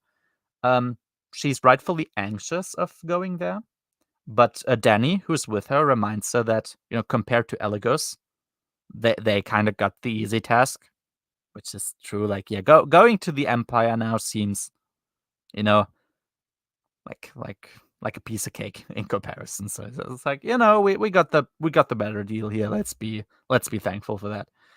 And yeah, Eligos is hopeful, since he thinks that the Vong might just be as curious about them, and they seem to value bravery, the Vong, in a way based on what Anakin went through. Like, they kind of harped on Anakin to kill him first and didn't really focus on Mara, even though she was the easier target.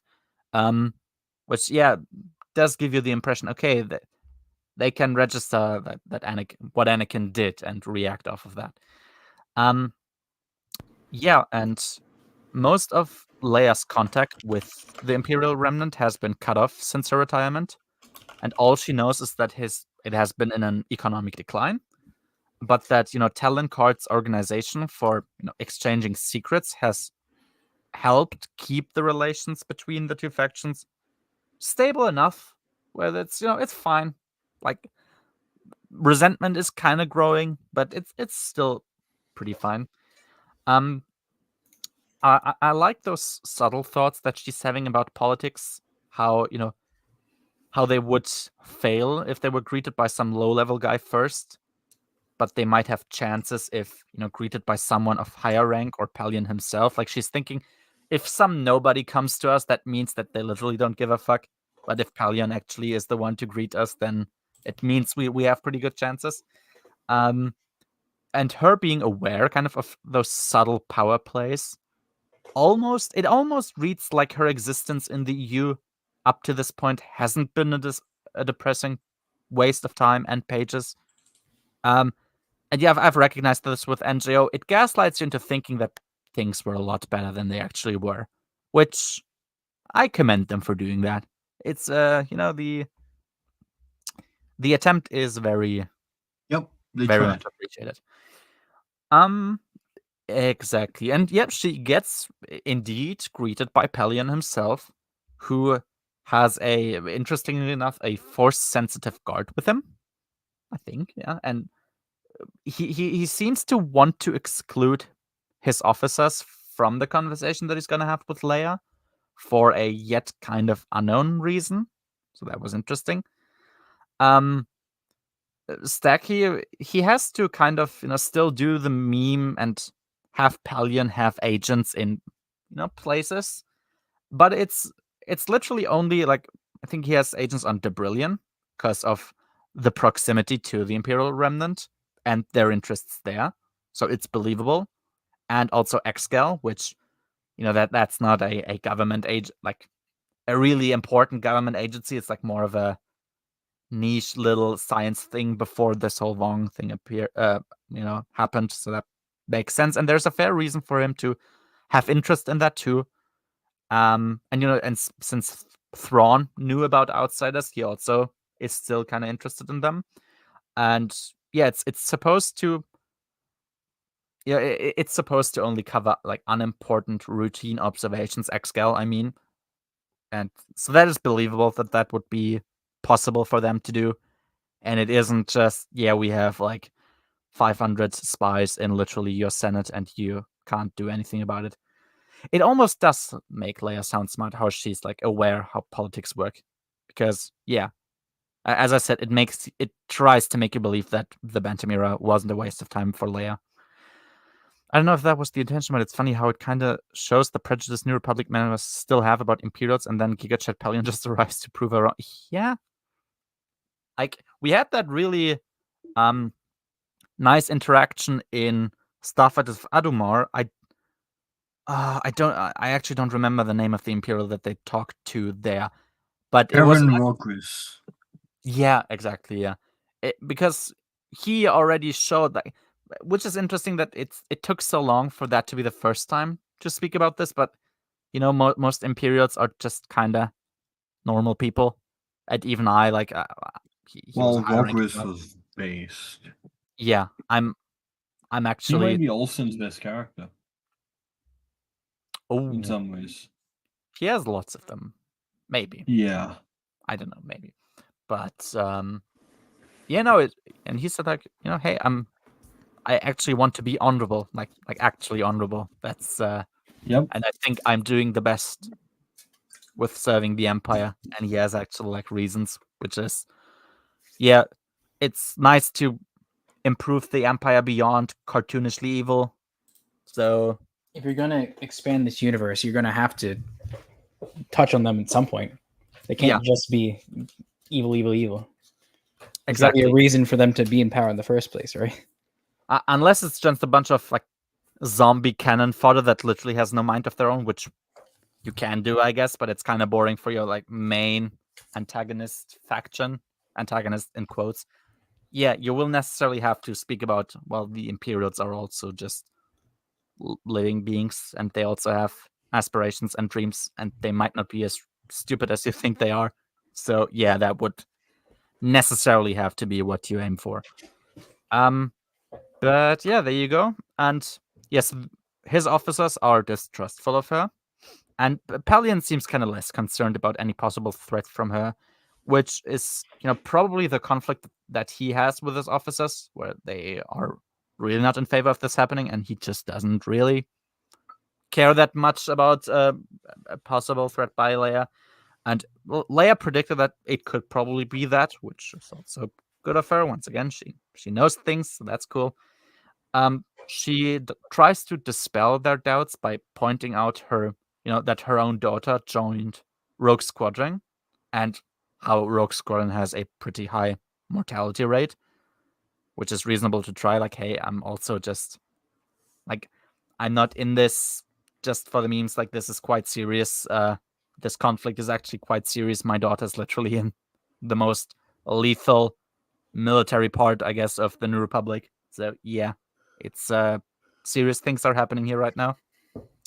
And yeah, Pelion feels responsibility for the people of the New Republic who, may have rejected them, but they never did, vice versa. And he will look at the material that Leia provides him with about the Vong and will consider helping them. And that was a nice way of him to say that, like, yeah, we never rejected you, so we feel responsible for you, and we're gonna help if that is in the cards. And that's pretty nice. But once again, Giga Chet Pelion, of course. Yeah, exactly. And I was hyped for an actual like team up, not like the very brief one in Bakura, but like, okay, they're actually, I guess, gonna work together in some ways for possibly extended periods of time. That was nice. Chapter 8. So Anakin has had a great idea, which is to write a program that registers the typical files that are accessed in preparation for Jedi missions, so that Luke in the future can attach like helpful files to the data cards with the mission details in them. It's like he has access to, okay, this is what somebody going on this type of mission usually searches for in the library before going ahead. And he wants to hand them out in the future so they don't have to waste time on that. First of all, like they're like preparing for missions. That seems kind of almost out of the ordinary, I guess, for Star Wars. They're like actually thinking about stuff, and doing research and not just jumping into action, which is nice. And yeah, a nice way for Anakin to do it's not like a big heroic thing that he just did. It's just very helpful. It's going to save them a lot of time, and that's good. And imagine that it fits with Juni Jedi Knight's character. True. He was always a reflective guy. But I have read on several different platforms that Jason and Anakin swapped their characters. Yeah, right. On that note, I will go to sleep. It's 11:30, and it's been a tiring week. I understand perfectly. Thanks for staying for this long. This was fun. Yeah. I will eventually get around to sending my incomplete notes. Oh yeah. Incomplete because my notes for Ruin were never finished since I was trying to press through. And this was like really long, like several thousand words. I'm not even sure how many. Correct me if I'm wrong, but I should go check. Yep. Correct me if I'm wrong, but wouldn't you have to reread Star by Star to get all the notes for that too? Well, okay. The good news is that I have to reread Age of Victory to get my notes. Bad news is that I have to reread Star by Star. Making me very hopeful. As we all remember, the last time I read Star by Star, in all of 5 pages, I gave up and started Wheel of Time from scratch. Oh, sorry. I have about 8,000 words, and it's incomplete. Nice. I'm not even sure how that happened. I guess that book just inspired you to talk a lot about it, which means it's probably maybe pretty good. It's just like go to something. Yeah. Yeah. Masterpiece. But yeah. Oh man. But yeah, thanks for staying for so long, Rayon. Fun having you around. Just an additional comment. At the rate we're going, like at the pace at which you guys have been having the streams, it is entirely possible that I will actually be able to sit through like the whole Unifying Force one. Ooh, nice. Not the Final Prophecy. If you can, if you guys stall somehow until like I don't know, November. I can't make promises, but there's gonna be lots of like holidays and stuff in summer. Like on vacation. Given how many times you guys aren't on, I think that there's a good chance that I'll catch the end in full. Yeah, and like Unifying Force is definitely. I don't intend to really sit around for Force Heretic, but if you somehow delay that, no, you should get on Ruin, or not Ruin, Remnant, so we can convince you that it's actually good. But I haven't reread them yet, so I'll need to reread them. You should be on both Star by Star streams, to be honest, and it's gonna be 2. Might not be able to, but we'll see. We'll see, I guess. I mean, Traitor is kind of Star by Star going to be? What? I'm sorry? When is Star by Star going to be? I guess it's like relatively recentish. I mean, it's probably going to be after August because that's the time when I'm going to do lots of things, like go on vacation and stuff. I don't know. You have 6 books plus short stories. Yeah, true. I mean, so there's Edge of Victory. There's Recovery. If we don't skip weeks, Star by Star Part 1 is on the weekend of the 31st of August. Well, when was the last one of these? Like 2 or 3 weeks ago? Yeah, but that was like a. You've been skipping like 2 weeks running. Yeah, that was kind of. If you keep this pace up, I have a chance. Yeah. that would be funny. So things just keep lining up. Yeah. If you guys stall Star by Star until November, Star by Star, I will be in immense pain as soon as I'm done. That might. Because that means that I'll actually have to go reread Star by Star. But I'm going to just hope that does not happen. But yeah, I mean, Traitor, like Star by Star is going to be 2 streams. You should at least appear on them for a bit. I'll maybe. Traitor would be one, and you can summon me for Anakin's death. You should just like break off the second stream there and then do a third stream. We'll stop the chapter right before Anakin dies, and then start the next stream with that. Start part 2 with that. Yeah, you should actually, because it's gonna be the part you talk about the most.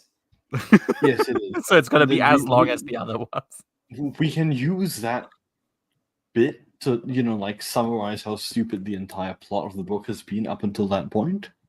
So it'll be great. There's always a chance I'm gonna love it, right? So yeah, it's gonna be great. It's the book everyone recommends. So exactly. All the good stuff before Star by Star happened in Star by Star, and then nothing good happened afterwards. So it's the only good part of NJO. Of course, clearly. Oh man.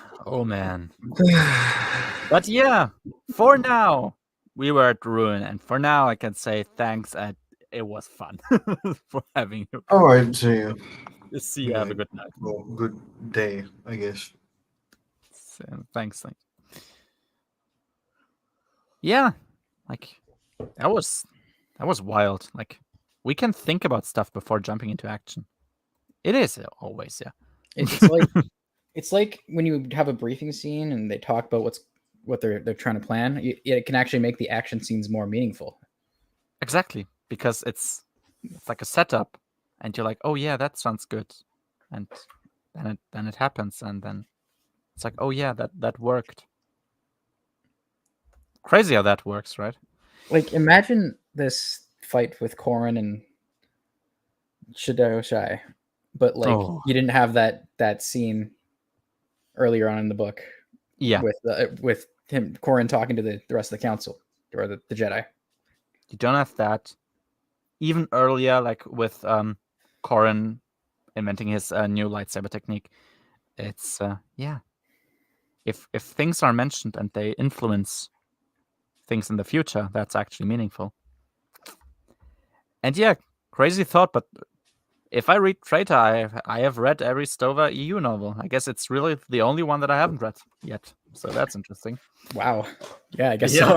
It's I read Mindor, Shatterpoint, and Revenge of the Sith. That's really the only one that's missing still. Yeah, there you go. So yeah, and that's so going back to the book, when Anakin is writing this program, and he's reading the files that other people have accessed, he finds out that there were accesses to super weapon files, which they believe was most likely accessed by a girl named Octa Ramis, or a woman named Octa Ramis, who is Miko Relia's ex-lover, ex-girlfriend. And those were deleted from the protocol, which requires some moderate computer skills, and it therefore led them to her, because I guess she has some. And yeah, here we have Luke once again kind of funny grilling Kip about how the ends don't justify the means, because he kind of killed his own brother. So was that worth it? I guess. Yeah, I remember his brother. What's his face? Duron. I don't know his name. What's his face, Duron? Yeah, like that guy. The one he killed. The one he killed. Imagine like a cinematic representation of that scene. Doesn't he like literally he is in midair in front of him? Yes. As the planet explodes. Imagine that scene in the hands of a good writer, like how traumatized Kip would be afterwards, and how much it would stick with him like throughout his entire journey, throughout the rest of those books. But no, it's just he's dead now. That's it. Isn't that funny how he never spoke about this character again? So meaningful. Greatest Jedi ever, by the way. Yeah. Not a butcher. No. Yeah. So Octa used to travel a lot with the Shara Corps too, who apparently she faked a distress call as she's flying around, because so she called an emergency, but on the emergency vessel that arrived at the scene, there wasn't actually a Twi'lek woman like on the passenger ship then afterwards. So it's like, okay, she faked a call, I guess, or maybe she deleted somebody's memories, and why would she do that? Well, that's the issue now. And Luke finds a local guy at the spaceport who, who the Sharakor wouldn't necessarily expect, because as we learned, she's the daughter of a dancer, like a Twilight dancer, who therefore knows her way around spaceports. And of course, like seeing Luke, like that would be pretty. People are following her, so they pick up some guy essentially who also knows his way around, but who the Sharakor doesn't know, which makes sense.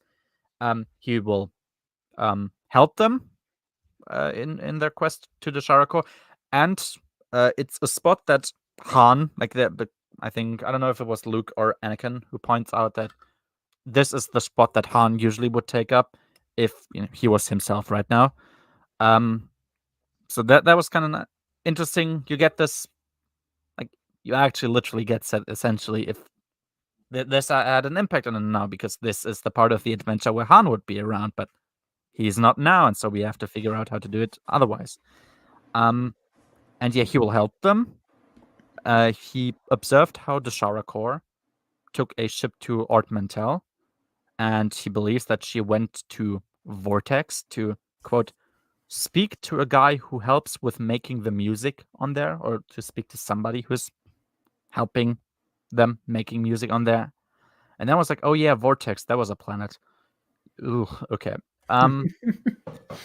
Ooh, yeah, that's been a while, man. Chapter 9. We get a bit more Vong culture, which of course I can't really judge because I need more context. But yeah, Shadao Shai sends one slave who attacked him and wanted to get killed to a, quote, priest for some form of, quote, revelation. So I guess maybe, I don't know, some kind of transformation or something. I guess he was kind of impressed or something. He sends him to a priest. He doesn't kill him, which was, intriguing to observe.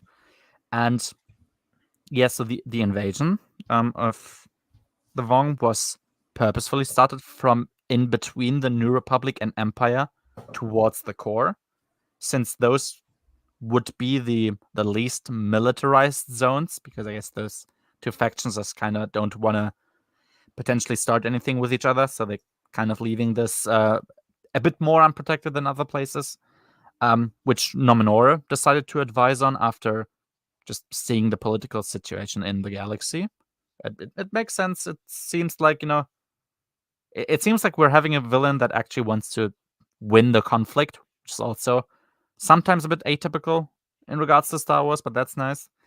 And yeah, I love how, Shadao Shai wants to learn more about the New Republic to also understand their actions, and how he's also like really confused about their lack of retaliation to any of their attacks, which is kind of relatable and hilarious if I think about, like, yeah, if we didn't have Borsk there, I think things would be very different.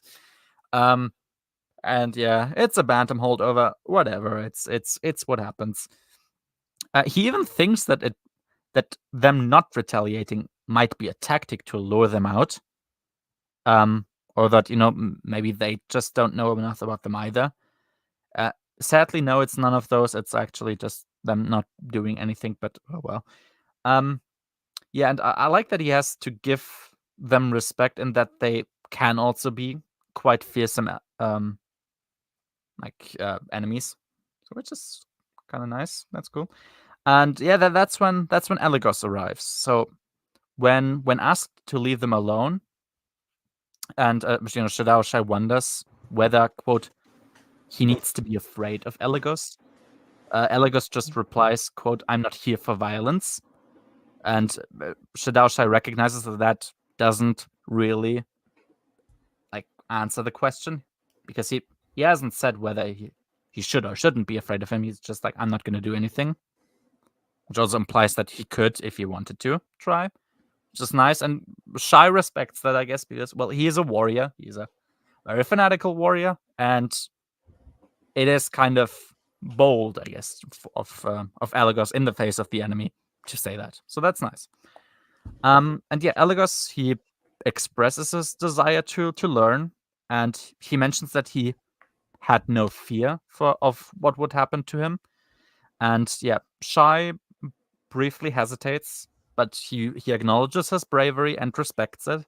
And the two will start teaching each other to possibly find a peaceful way of resolving the conflict.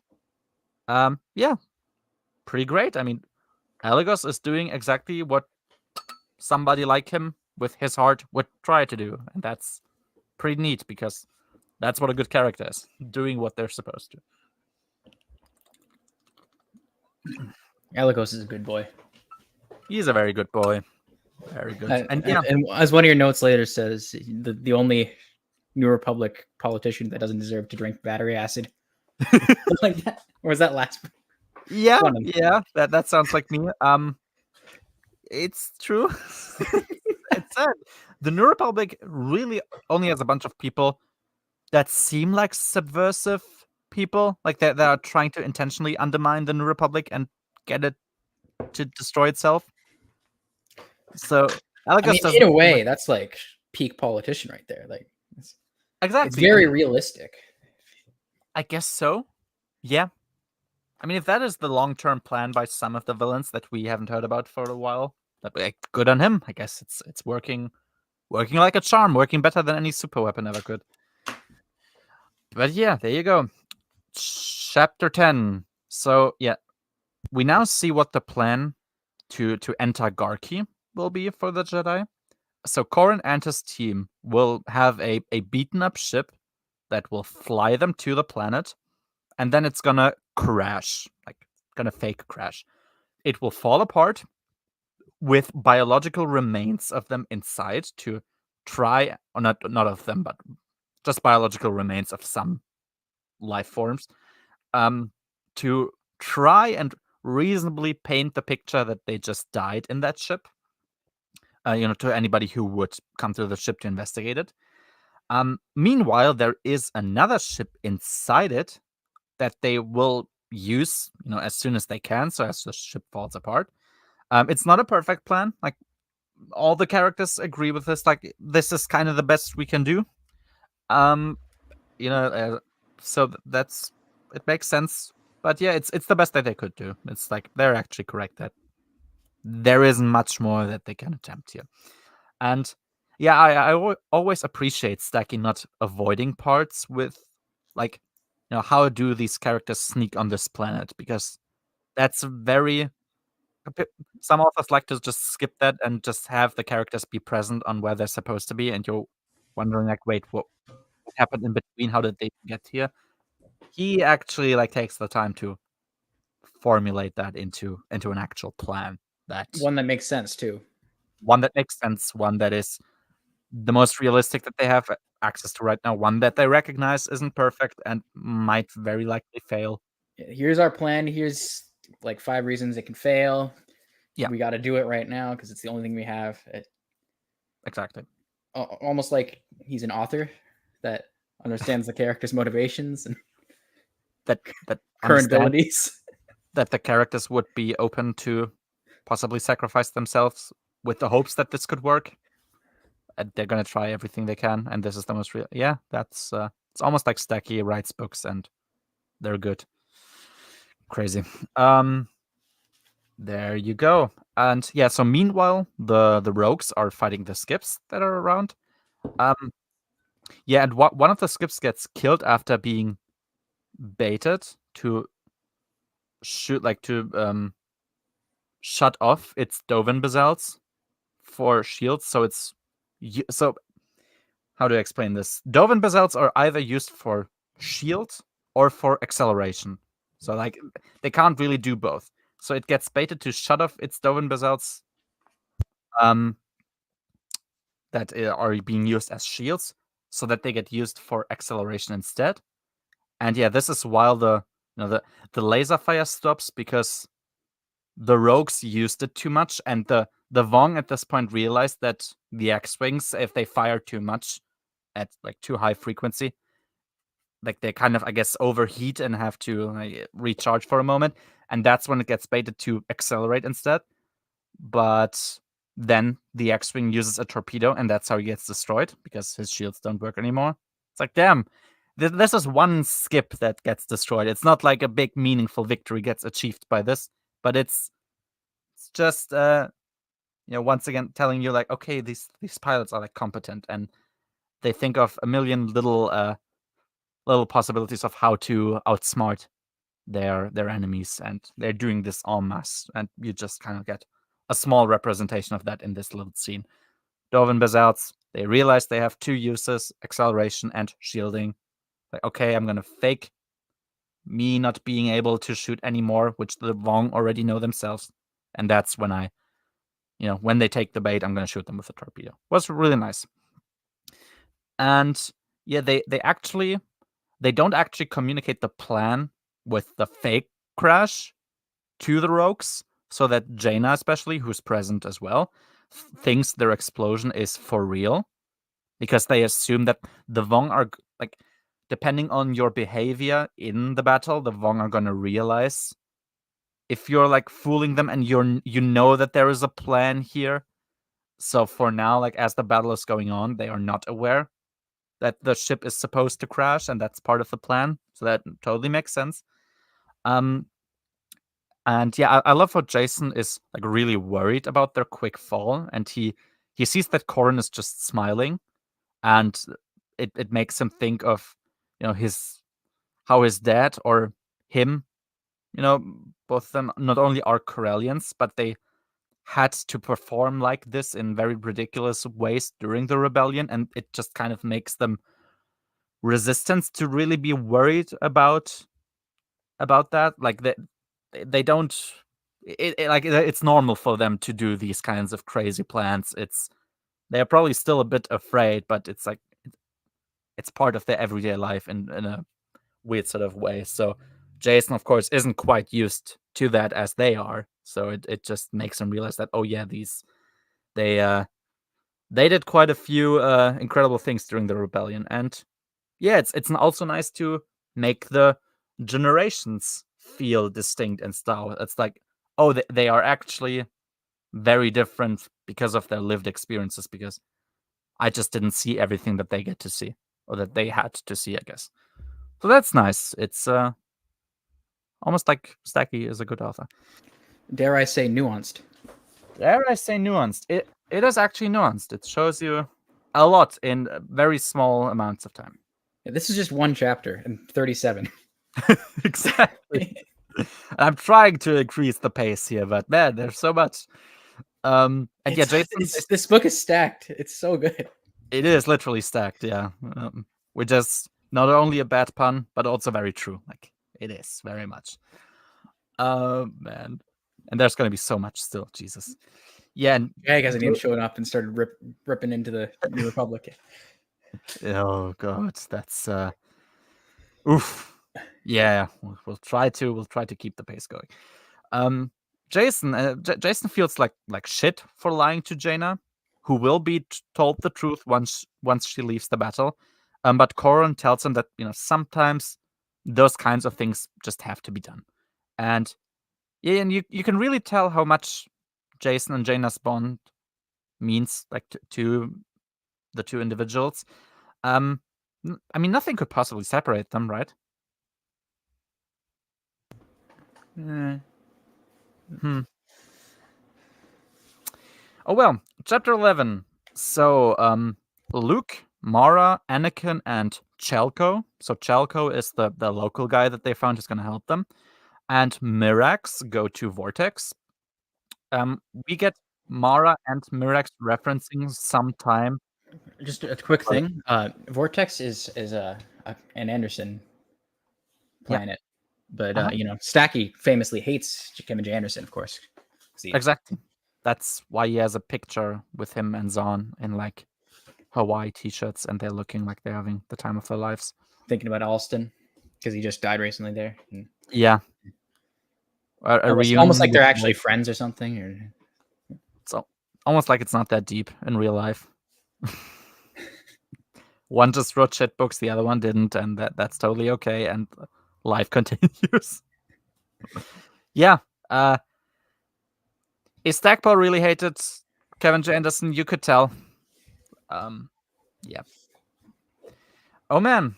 But yeah, we get so Mara and Mirax, they're referencing sometime that they were acquitted, which I know refers to Mara's absence in Young Jedi Knights, where I guess she was in prison with Mirax.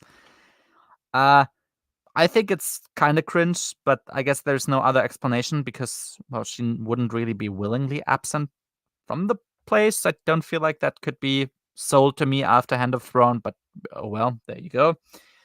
I mean, she had to deal with a lot of post Talon Card, I guess, group stuff, so she could have easily even though that's also a bit ham-fisted to me, but like, okay, yeah, that I can like reasonably semi buy that. And yeah, probably would have been the better explanation, but oh well. There you go. Yeah, oh yeah, around the stupid cathedral on Vortex, they have a restricted area, so nobody flies in there, which is, well, understandable.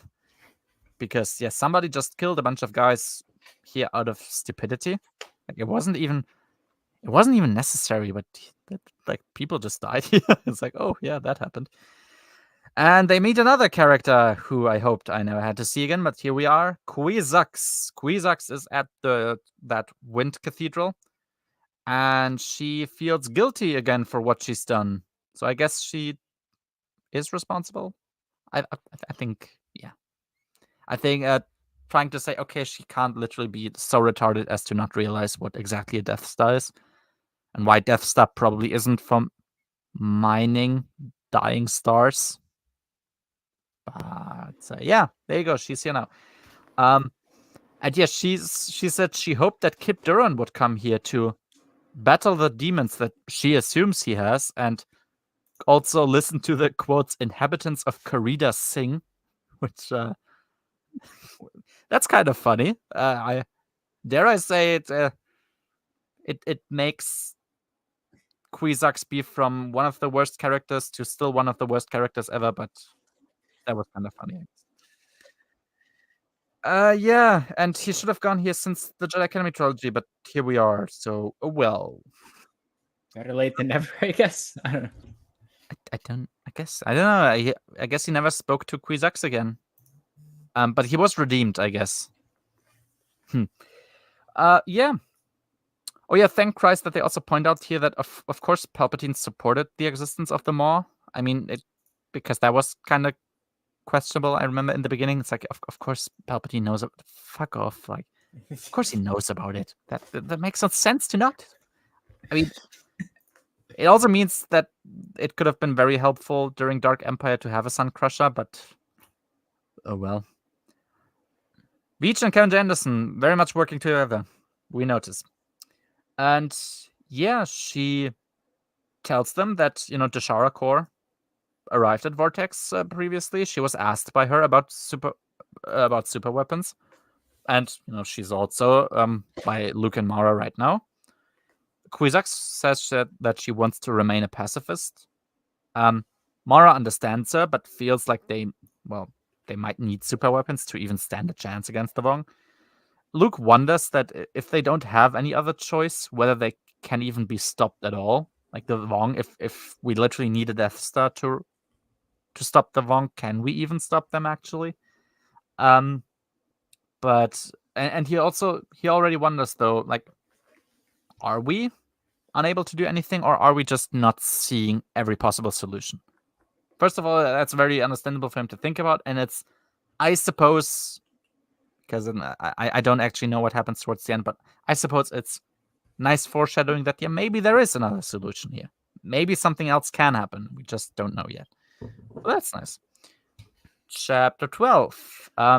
Yes, so Chalco wants to leave the Pulsar Gate as, the rest leaves to just do their thing. And Anakin stays behind with him, and he thinks about stopping him. But then, and this is, setup and payoff, Anakin remembers what Mara told him previously in the last book about letting people make their own choices, because does he actually know what's best for them? Maybe, but it's not his place to decide. And he tells him, yeah, people can't be protected from their stupidity. And it isn't the purpose of the Jedi to protect people from their stupidity. So he can leave and get put in a labor camp if he wants to. Which, I mean, that was like... I think that was the most based scene of Anakin so far. Probably like, okay, then go and get in a gulag, I guess, if you wanna. Bye. There's the door. There was a... But yeah, like, I feel like a broken clock, but Jesus, Onslaught, you have this very theoretical thing. Like, we had this lesson back in the Praxeum, and you solved it like this, but hey, I did it like this because these reasons. And then Anakin understands.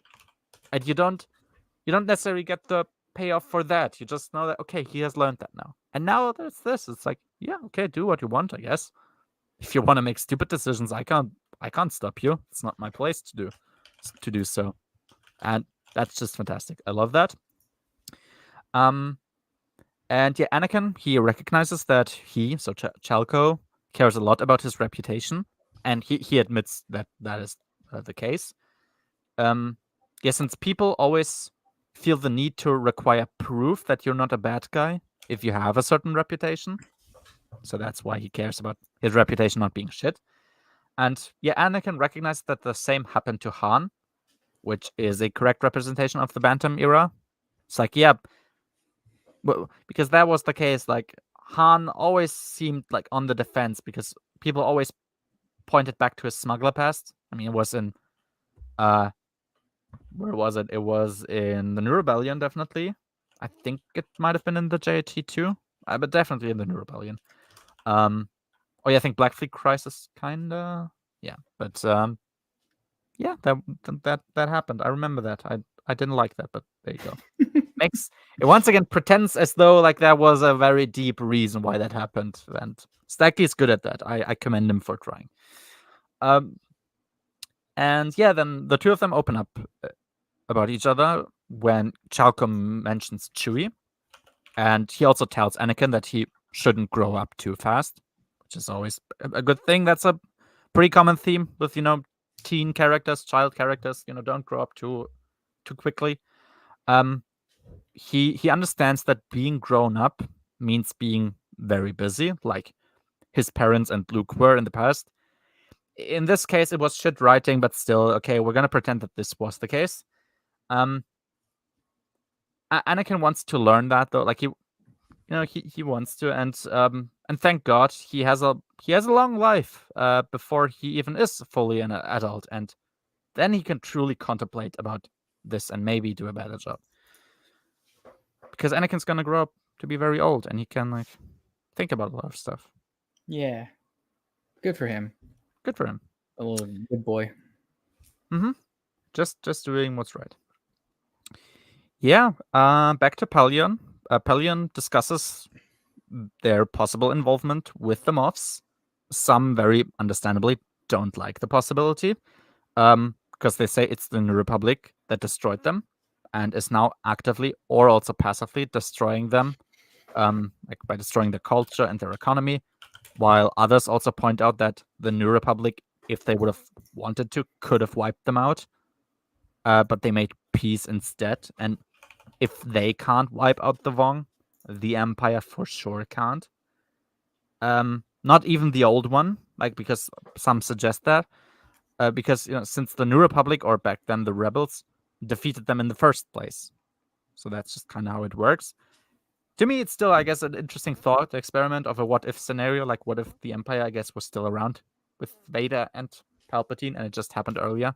But yeah, there you go. Makes sense.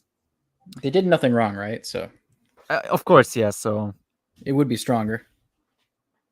Yeah, it would definitely be stronger. I guess Palpatine has his kind of... I don't remember what the force motivation of the armies are like we see in Tales of the Jedi.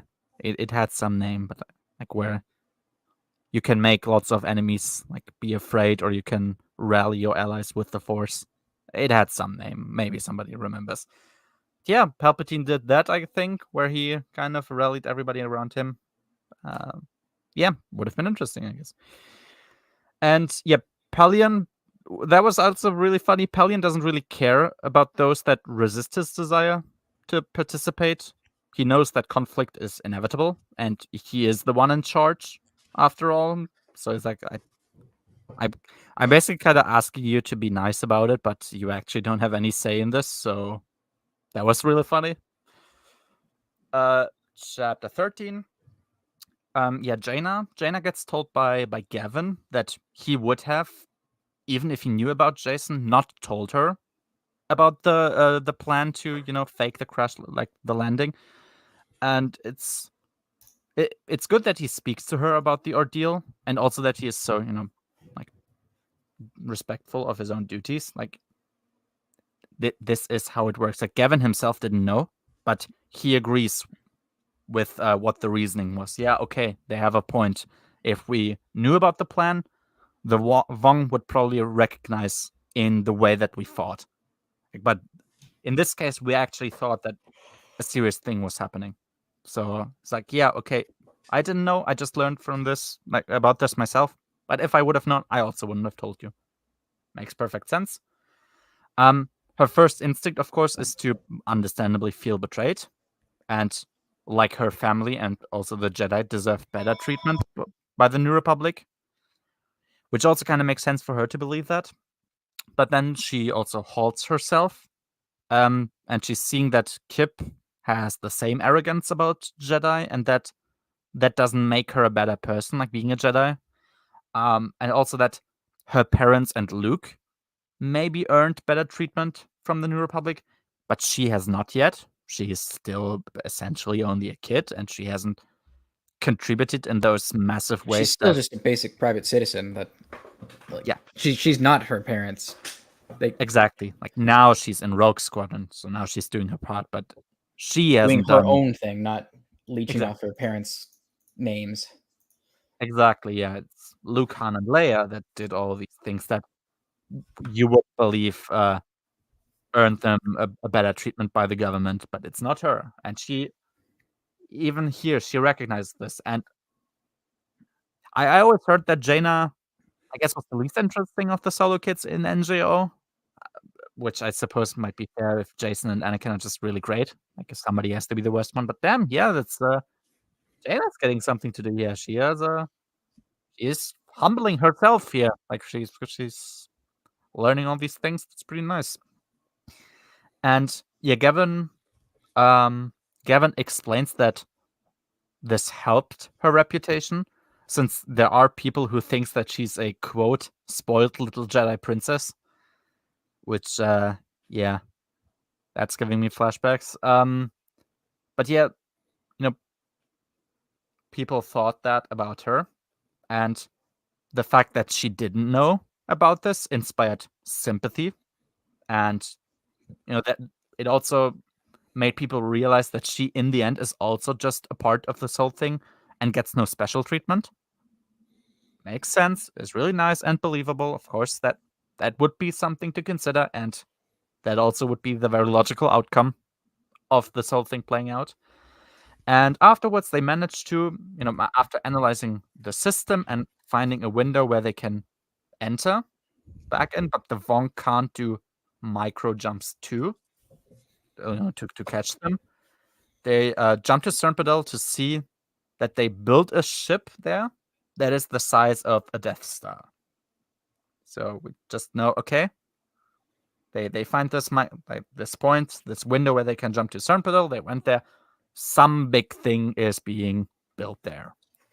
We don't fully know what exactly yet, but it's there. Chapter 14. As Corin's group moves along, Ganna and Jason question whether the coordinates that they're getting to could be a trap.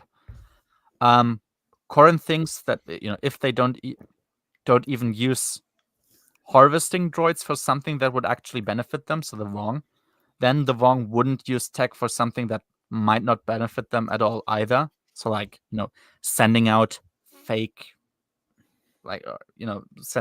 coordinates of, so they're supposed to like meet somebody and they get coordinates, and that's how they think about that possibility. And he's like, well, that also just might not benefit them at all either. And yeah, if they don't use something like harvesting droids, which is pretty useful, they're probably not going to use this either. which also makes sense. And in the end, it's still like they are on the planet now. What else are they gonna do? Like the plan is running. It's their best chance. And on Garki, they meet local resistance groups. By also using a sensible like code word method, so they can identify each other. Who knew you could be smart? I only remember like seeing those in Junior Jedi Knights. No, wait, it was Young Jedi Knights actually, but the non-Kevin parts with with the non-Kevin parts. Exactly, with the tools that definitely weren't written by Kevin. Yeah, exactly. And they find out that the Vong are transforming people to soldiers with the coral thingies that are growing out of their body, and they're actually looking much more symmetrical that they did with the slaves. So it also implies that I guess there's some form of caste system here where the slaves only have these things randomly pop out of their body, and with soldiers it's actually looking like armor. And Corran does not want to attack yet, since that means the Vong would know that they're here, and the Resistance doesn't know whether that would even cause a meaningful setback or not. Plus, they realize, okay, if the Vong realize that we are here, they are going to subject civilians to acts of revenge, probably. So let's not reveal ourselves here. And and these people are also used, so the soldiers are also used to have mock battles with the Vong, where they essentially just train. So they want to try and abduct some that would potentially not be missed after the battle when corpses are searched for, and look whether they can actually reverse engineer a vaccine for people who have these corals growing out of their body, which is also interesting, right? Okay, so now they have an actual theoretical possibility to catch somebody like that. Maybe they should try. Chapter 15. Shadao Shai started, letting Elagos do manual labor. He showed him the embrace of pain, etc. Dane, wait, is it Dane Lane or Dane Leon? I don't remember. Wait, I'm gonna look it up quickly. So the second-hand guy to the right-hand man, I mean to Shadao Shai. Wait, Star Wars. Oh, it's Dane Leon, actually. Whoops. Then You misspelled it the first time? What? Sorry? You misspelled it the first time? I misspelled it the first time, yeah. I'm looking at your notes right now, because... the first time I had it as Dane Lane, but I guess now it's actually Dane Leon. Or Dane Lion. No, Leon, I guess sounds less weird. Right. Dane Leon. Let's look on the Wook. Yeah, it's Leon. Okay. There you go. Yeah. So Dane Leon voiced to Shadao Shai, that his subordinates, and probably himself too, are getting afraid that he might get influenced too much by Elagos, and that Elagos might try and escape. Shadao immediately starts yelling at him, even kicks him in the face, and makes him get Elagos without wearing his mask, which I assumed, it wasn't told, but I assumed that is a shameful way to communicate to non-Vong for the Vong. So, yeah, as I would imagine, Shadao Shai is not the best boss, I guess, out there. And yeah, Elagos kind of understands the philosophy of them, which Shadao is actually impressed by. They don't know whether they have a metaphysical part of them. So they, meaning the Vong, so they believe they are nothing but flesh and blood. So they get born in pain, die in pain, and everything in between that is also just pain. And to him, it makes no sense that they then therefore believe in gods if they don't really believe in metaphysical stuff. But Shadao explains that they can only transcend their physical form if they, as he said, only exist of pain. So essentially they have to suffer more and more, and that's how they transcend. Yeah, I mean, it's kind of edgy, but it Ow, is what the it is. Edge. Wait, do I have that one? Hold on. Let me On see. the Edge. Yeah, I got that one. There you go. Nice. My boy. It's gonna return in the game. I can't wait for that. Actually. Oh, I really want to play that actually. Maria. It sounds so fun. Still have the PS2 game Shadow the Hedgehog. I need to play that too. If I get set up in my new apartment, I need to. I have it emulated on Dolphin. It's that's kind of shit, and I love it. I have the OG. Maybe the OG is gonna be better. Who knows? Oh man, it's the same version. It's just one's the GameCube version and one's the PS2. I guess you just have the physical, so obviously it's better. Yeah, physical always perfect. Even for Shadow the Hedgehog, you need to get the physical. Oh man, and yes, they have the two of them have a bit of a discussion about Crefei, and Shadao is again impressed with how he forces him to decide whether he warns him with a lie or whether he's trying to use reverse psychology. So Elagos is telling Shadao, yeah, you really need to be afraid of Crefei. And he's like, okay, is he trying to lie to me, or is he actually telling the truth? And he's kind of wondering. And yeah, it's nice that Shadao is kind of impressed by it because Elagos is, well, he's not a pacifist necessarily, but he's, I guess, more inclined to be like that with how his species just works. And that somebody like a fanatical warrior could even be impressed, well, shows the depth of his character, and that's pretty cool. And yeah, when asked whether Elagos would inflict pain on others, he said no. When asked why he killed others, he says it was to protect others from pain.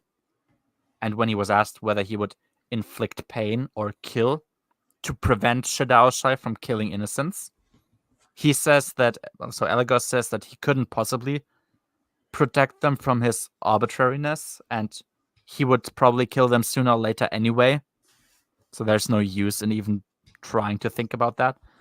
And yeah, really nice. Like, oh, an internally logical belief system here. It's like, yeah, well, I'm being as peaceful as possible, and I'm not going to randomly kill people so you don't, because it's also kind of speaking about the responsibility part here. It's like, I can't be made responsible for you killing randoms. Like, this is completely arbitrary, and there's no possible way for me to defend others from this. That's true. It's not his fault. And yeah, while Shadao does not think much of the Kamasi, he thinks his people have an indomitability that could be a problem for the wrong. And that's a nice acknowledgement of Elagos as a character. Chapter 16. Yeah, so Luke's group travels to Garrus 4 to check out the local university with tons of Imperial archives, which could be the Shara Corps' destination to find a possible duplicate of the Eye of Palpatine. It's like, oh yeah, that thing existed at one point. Jesus. Yeah, Anakin gets ordered to stay in the spaceport, which to him means like, okay, I am allowed to leave the ship. And yeah, Chalco thinks that a university setting might be a bit too overwhelming and risky for a fugitive Jedi. And since she knows her way around spaceports and the surrounding districts around a spaceport, this might be her preferred way of searching for information. And yeah, Anakin realizes that he's, well, bending Luke's rules, and that might be a pretty risky move, but he dares to try it anyway. They go outside where Chalco speculates about some information that's related to Vong refugees, like to Vong-related refugees. And like he tries to exchange that info.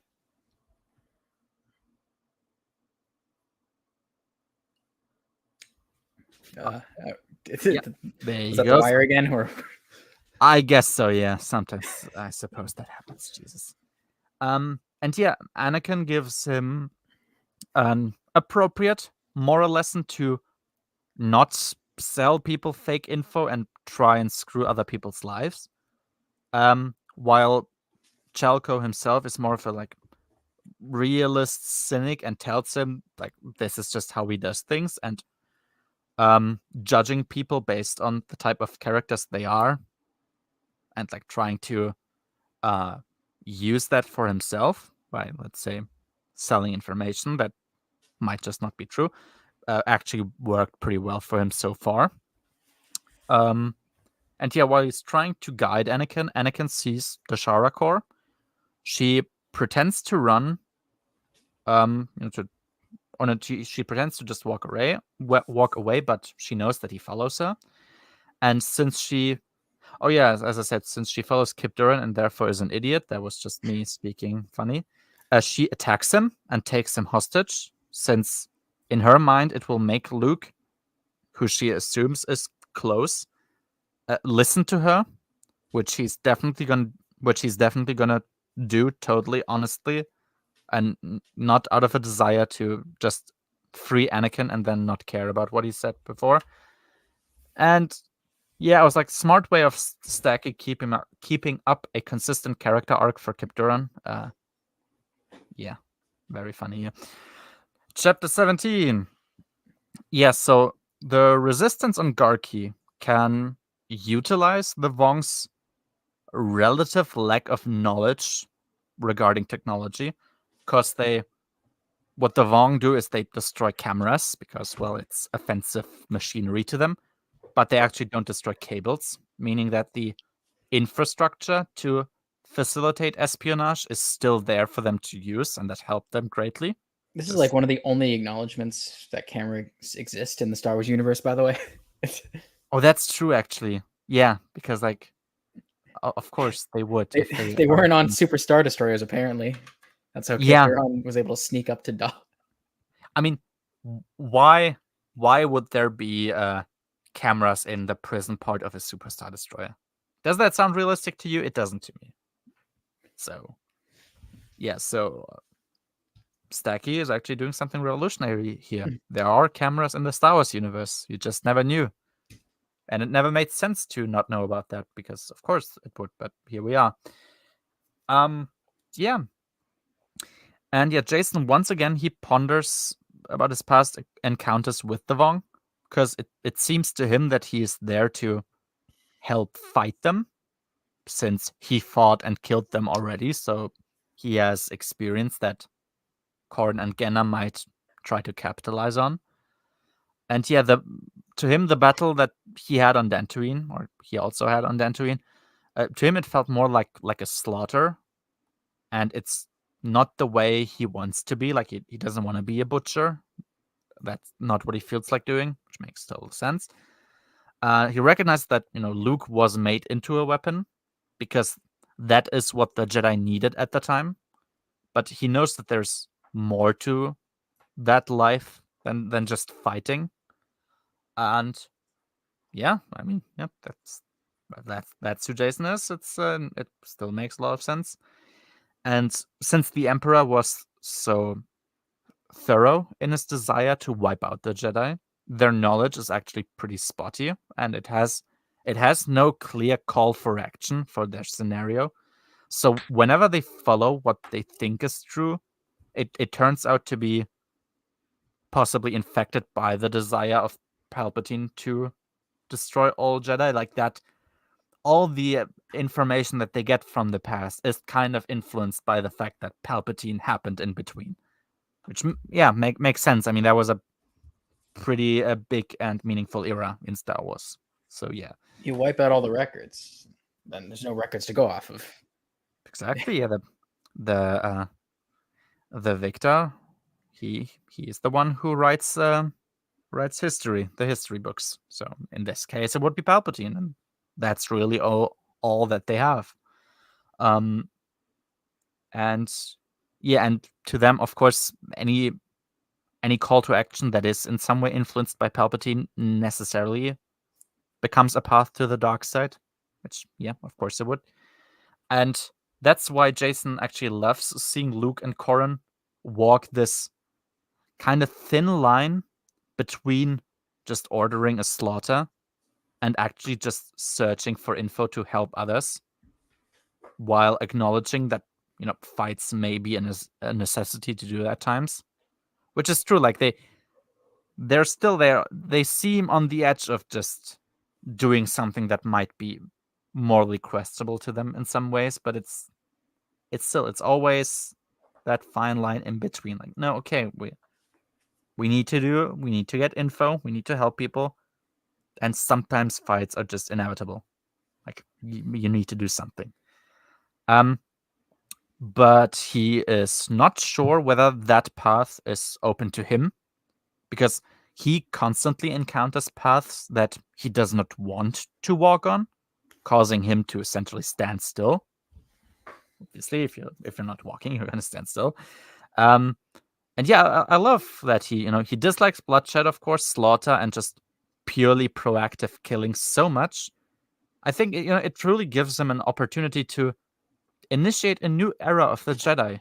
If he just polishes that ideology a bit more, and he finds the real middle ground, like Corran and Luke seem to, then Jason is on his way to become the best Jedi ever. I mean, he hates killing so much, and slaughter, and innocents dying. Isn't that crazy? It's a thing. It's a thing. But yeah, for the moment, he recognizes that he needs to fight, and he fights the Vong, and Genna manages to defeat one of the Vong by sidestepping one of his attacks, letting his leg drop into like the air ventilation shaft or something that he crawled out of, which then breaks the Vong's leg. And then he backhands the Vong so hard that he splits his skull open. Which yeah, that was a scene. That was quite brutal. So that was funny, I guess. Chapter 18. Deshara Kor offers a trade. She is gonna trade Anakin for data about the Eye of Palpatine. Which I mean, okay, that's her goal. Yeah, Mara and Luke, they have a beautiful like dichotomy of beliefs here. Mara thinks that Deshara Kor is evil and wants to hurt Anakin, and Luke thinks that she's too dumb to realize what a super weapon actually means, because it is hard for the human mind to like conceptualize killing so many people, which is actually interesting. Like, if you're saying like somebody killed 1 million people, like a case of Kip around billions, like that number is a lot, but like you don't actually know how it looks like to have 1 billion people standing in one spot and all of them just dying. Like you can with 20, what a group of 20 people looks like. Like these mass numbers of people, you can't possibly know, because you aren't really meant to conceptualize that high numbers, like for just humans specifically. So that's pretty interesting, actually, to speak about that. And yeah, Murak's idea is to take data from the Eye of Palpatine, like all of that they can get, and fill it with so much technological like mumbo jumbo that makes no sense, that it seems legit, but it actually isn't, and it makes like the notes would make no sense, which is a good idea. Like the Sharakor wouldn't realize that it's nonsensical, in like it wouldn't be her first impulse to assume so, I guess. So yeah. Yeah, and as the Sharakor is holding Anakin hostage, Chalco actually tries to save Anakin, like a Chad. He bought a Salamiri fur, which of course doesn't work because the Salamiri needs to be alive for it to work on Jedi. But yeah, I was like, hey, he attempted to. This mini character that really doesn't matter that much in the grand scheme of things, at least it doesn't seem so now. He had a little arc, and he did something. He cares for Anakin, so that was cool. And yeah. Oh yeah, the Sharakor then tells Anakin why he wouldn't understand what she's going through. She accuses Anakin of having privilege, which is the only thing alien characters can ever speak of, apparently. Yeah, because, as we all know, Creamy Sheaf wanting to inhabit your body to rebuild an empire getting abducted by warlords and having no parents in your home ever is actually a privilege.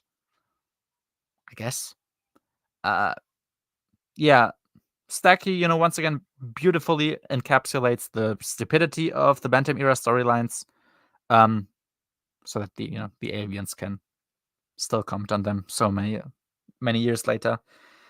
The Shara course kind of a bit asking whether Anakin can't picture killing billions of people, maybe to possibly save Chewie too. That's explicitly what she says to cause a reaction in him. He just blurts out no, saying that wouldn't bring him back or do his deeds any justice. And she says he would understand me, which is kind of funny. It's all of these responses are based from Anakin, and the Shara Core is just herself, I guess. And as she wants to contact Luke, Anakin takes a bit of focus towards the blaster that she's holding.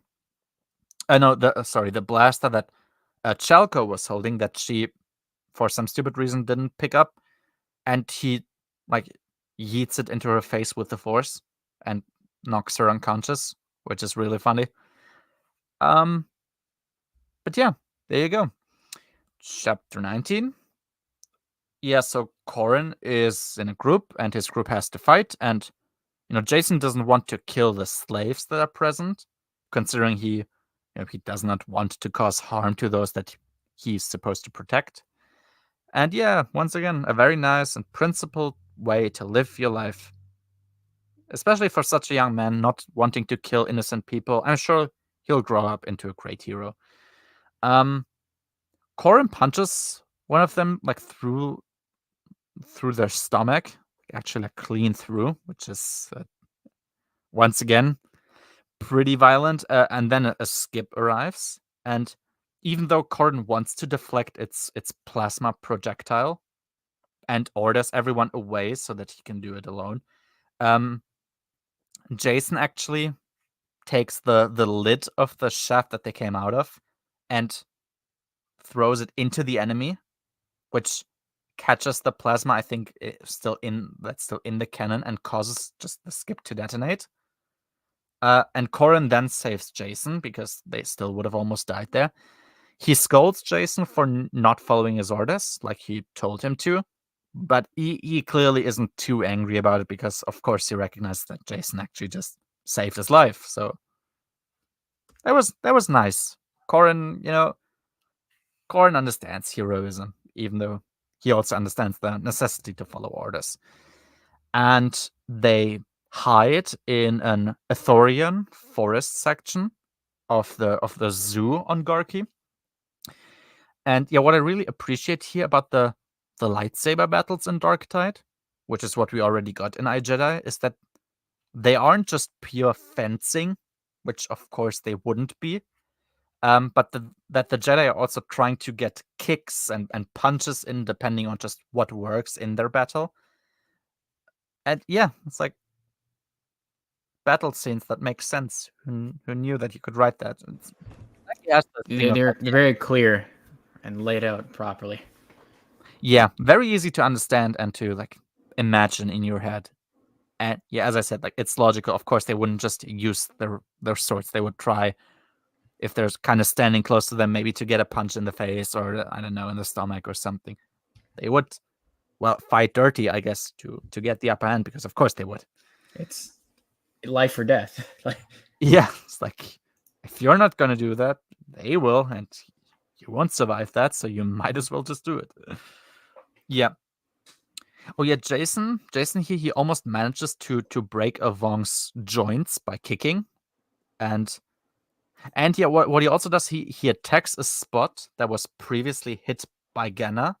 So the armor was weakened by Ganna, and then Jacen hits the same spot to cut a Vong's leg off, which is also nice. It's you actually get Jedi having synergy in battle, and having battle intelligence, you could say, doing smart things as you are fighting. And it's so that was really satisfying to read. Okay, one guy, he does a strike, it doesn't really hurt the enemy, but now it's weakened their armor, and the next guy who attacks, he sees that and he capitalizes on that by just cutting through the leg on that same spot. It's like, damn, that's really cool. That's kind of what you want. Fights that make sense, and yeah, where there's actual teamwork in a way.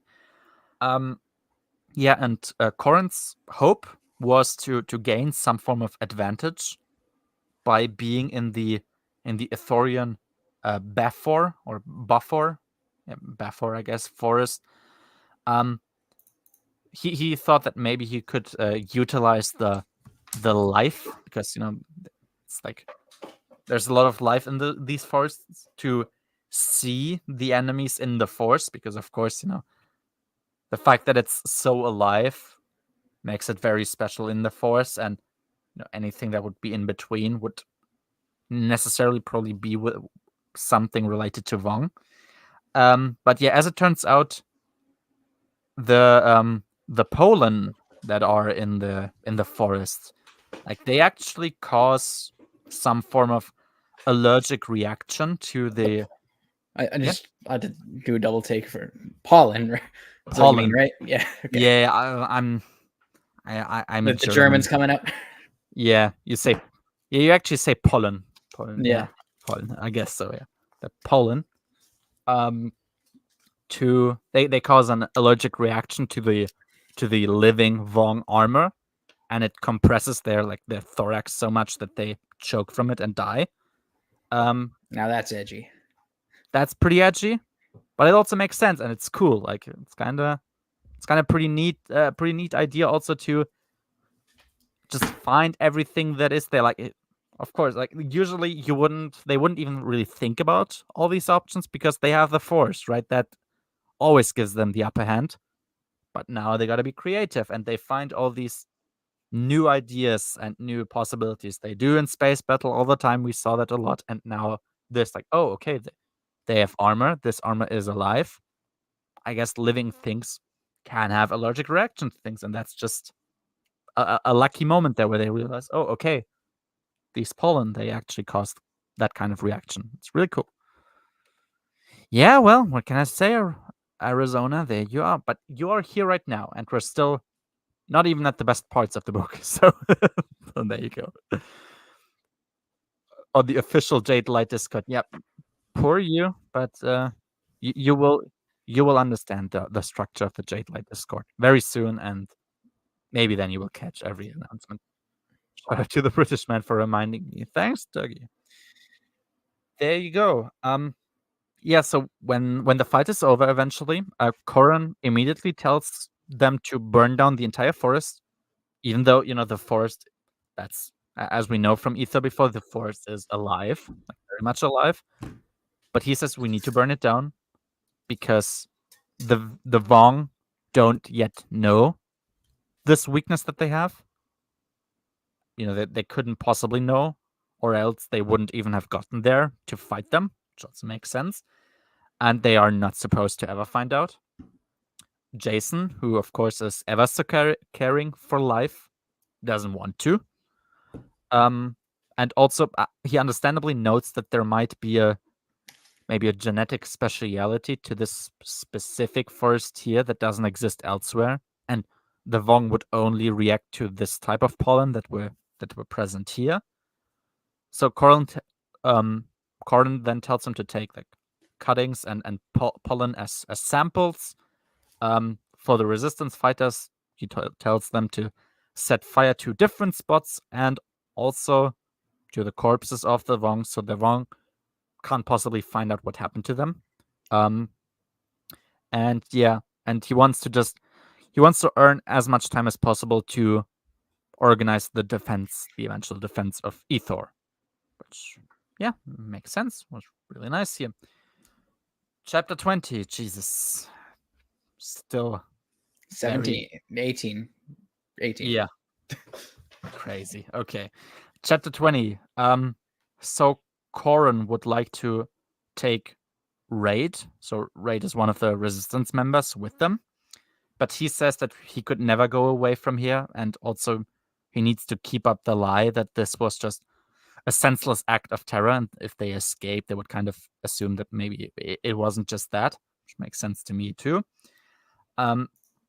Corin tells Jason to ask Ganna whether he wants to take the last set of medicine they gave to stun the slaves, and if he doesn't, then to inject it forcefully into him, since he doesn't want his telekinetic powers to run wild because he's in so much pain, is what he said.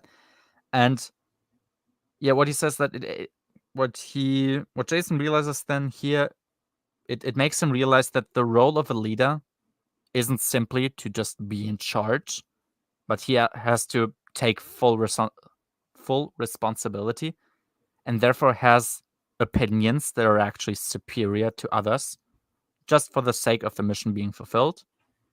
And he is actually grateful that he does not bear that kind of responsibility, which is interesting. Like in the beginning, he was talking about this, like, I want to grow beyond, and Jaina was like, you want to grow beyond what exactly? Like, what is it that you're not satisfied with, and what exactly do you want to be? And that's when she told, like, lean back and learn from Corin and Ganna, because here he is, Corin saying Ganna needs medicine. He's probably gonna refuse it, but he really needs it.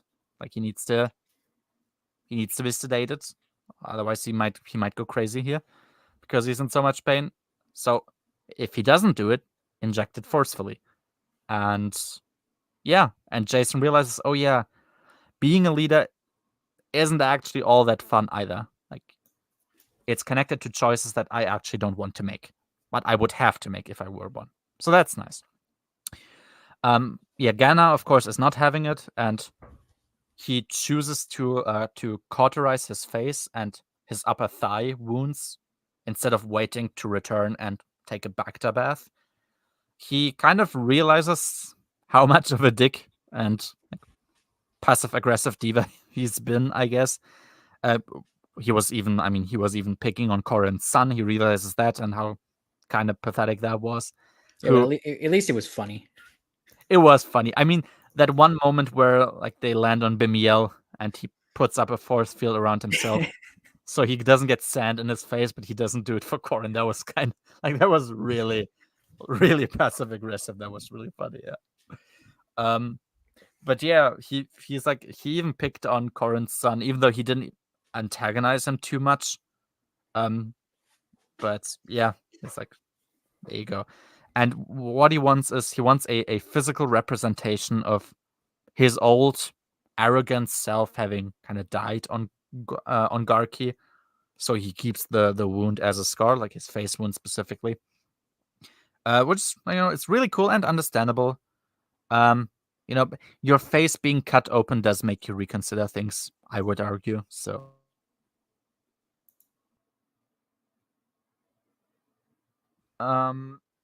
exactly. So yeah, now the Ral Roost, so Crefy's ship, comes to pick them up, and yeah, Jaina definitely feels closer to the squadron after being hurt like this by the lack of information.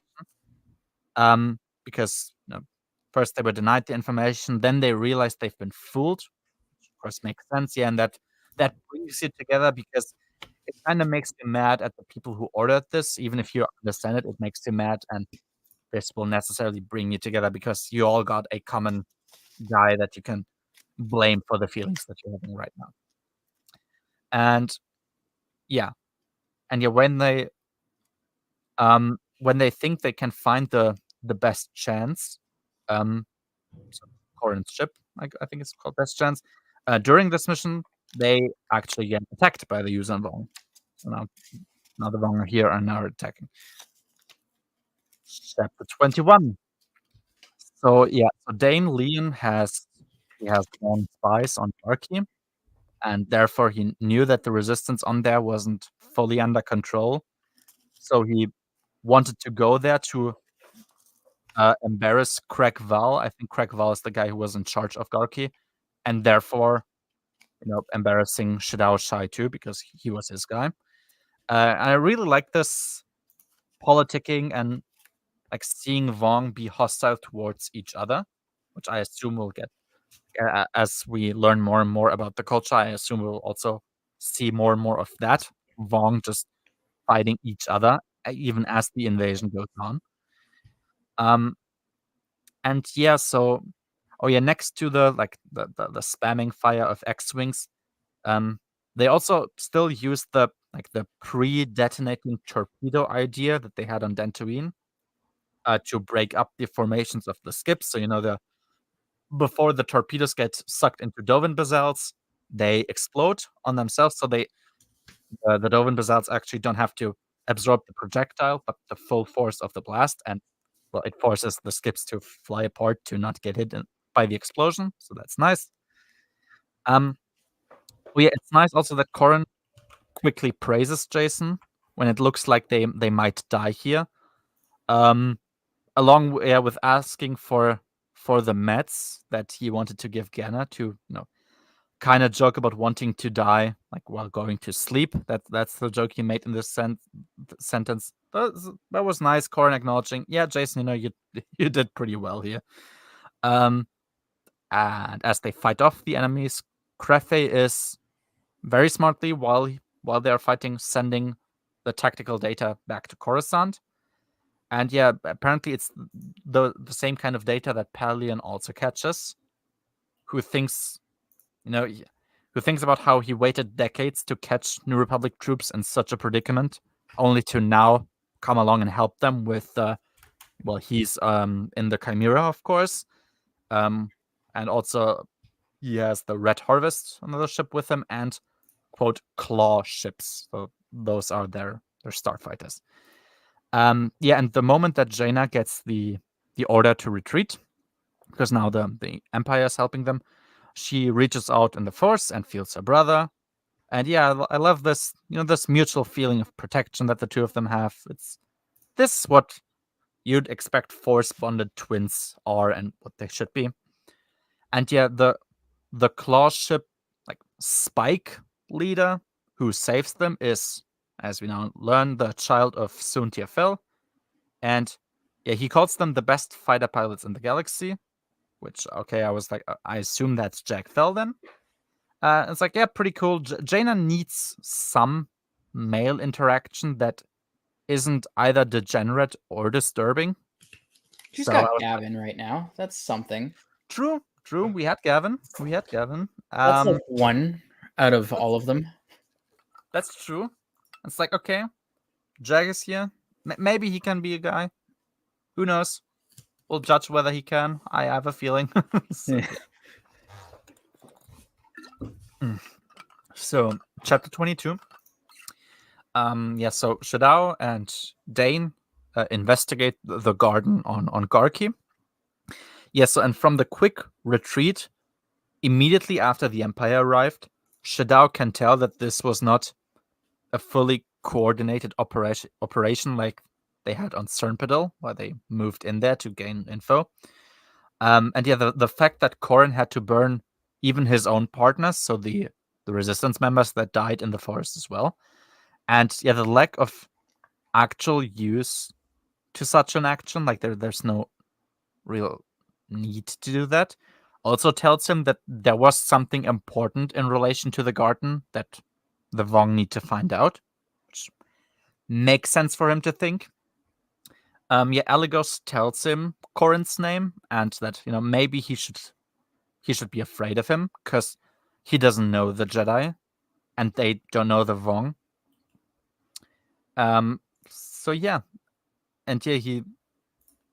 He thinks, oh yeah, maybe the Jedi are stupid, but they aren't actually. Wait, what? Fuck off.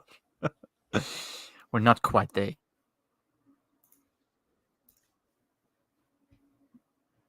But what a silly goose, that Sivert guy. Anakin's gonna live on forever. He's gonna grow really old and have a nice life with Tahiri. Exactly. He's gonna grow up. He's he might develop a thing with Tahiri. No, friendship could go further. Who knows? I mean, she is on the cover of Final Prophecy, right? I think she is. Mm-hmm. So of course he's in there too, right? Yeah. Yeah. but no, it's nice to have Alagos be like, yeah, you don't know the Jedi, and you especially don't know Corran. You should be afraid of a guy like him. Of course, they are best buddies since Jedi, so that's really neat. And yeah, Alagos once again he manages to steer the conversation to possible peace talks. I mean, that is the purpose of his visit there. And yeah, since Shadow actually has no Vong that he trusts enough to send out as his ambassador, he wants to send Alagos with some message for the Jedi that we are gonna find out about. Chapter 23. Yeah, so Pelion appears and he is a Chad because of course he is. He a really smart and talented guy must have created him. I wonder who that was. He praises Corran and Jason for the job that they did on Garki, which is really cool. You know, Chads acknowledging Chads. That's really nice. Yeah, exactly. I mean, you know, you have limited cover space. Somebody needs to be off the cover. It's okay. That's what happens. Yeah, and yeah, he then reveals that he moved close to Garki as they heard of the Rel Roost's supposed failure there, like when they landed on Garki. Since he knew that if they moved away from that, there must have been something of value that he should probably know about, which is maybe a bit convenient, but it makes sense for him. And yeah, so they're there together now. They prepare the defense of Ethor, and they have the problem that they won't be able to get the Ithorians to clone the pollen that they have because of, well, their inherent pacifist nature. They will at least be allowed to harvest the existing ones in Ethor, but they don't seek to perform any direct help for killing. Which, I mean, that is according to their nature. So there you go. They deserve their fate. Maybe. I mean, in the face of total annihilation, maybe you should reconsider something. Pacifism is a really, really nice ideology for peacetime. Yeah. And yeah, Crefe gives Pelion the power to actually coordinate everything. Since he says, well, he's the oldest officer here, and he himself never managed to ever have a victory against the Vong, like him being Crefe, which is really cool. Like he real recognizes real, of course. Luke wonders how they should help, and he asks Corran what he thinks. He knows they need to help in some way, even though they are not supposed to be fighters in that sense. But he thinks that there isn't even anything dark that they could do here other than slaughtering civilians. So they're like, well, any help we provide is probably going to be fine. Like, we're really in a purely defensive position here. There's not a lot of things we can do wrong, so let's just help as much as we can. Well, Gilead what is it? Gilead Pelion? A something man. A based man. I don't know. Yeah, he although I don't know if I want a Karen Travis thing about Pelion, but I guess I'm gonna get that. So, oh well. Yeah. So, oh yeah. The interesting question of, yeah, what's gonna happen if one of the Vong surrenders? Like hypothetically, it's being brought up. They do agree that the slaves aren't capable of surrendering. The Vong won't surrender, and probably couldn't be trusted even if they did. Which all, it all seems reasonable to assume for them. And it's like, it's once again this sign of, yeah, the rules of war have changed because they just ran into enemies that aren't anything like they're used to. So that's interesting. And yeah, there is hope that the Vong have some interest to not destroy everything because, well, Ethor is a very life heavy place. Like they have a lot of interest in life and biology, so they hope that maybe they have other plans for Ethor instead. Sounds like hope. It sounds like Big Co. It's like, yeah, they maybe love it. Maybe they won't destroy everything, guys. Yeah, maybe it's not going to be as horrible. Maybe just 50% of things get destroyed, not 100. Yeah. And yeah, if Ethor falls, then the New Republic and the Empire will have no easily available connection anymore, which can make future operations harder or basically impossible.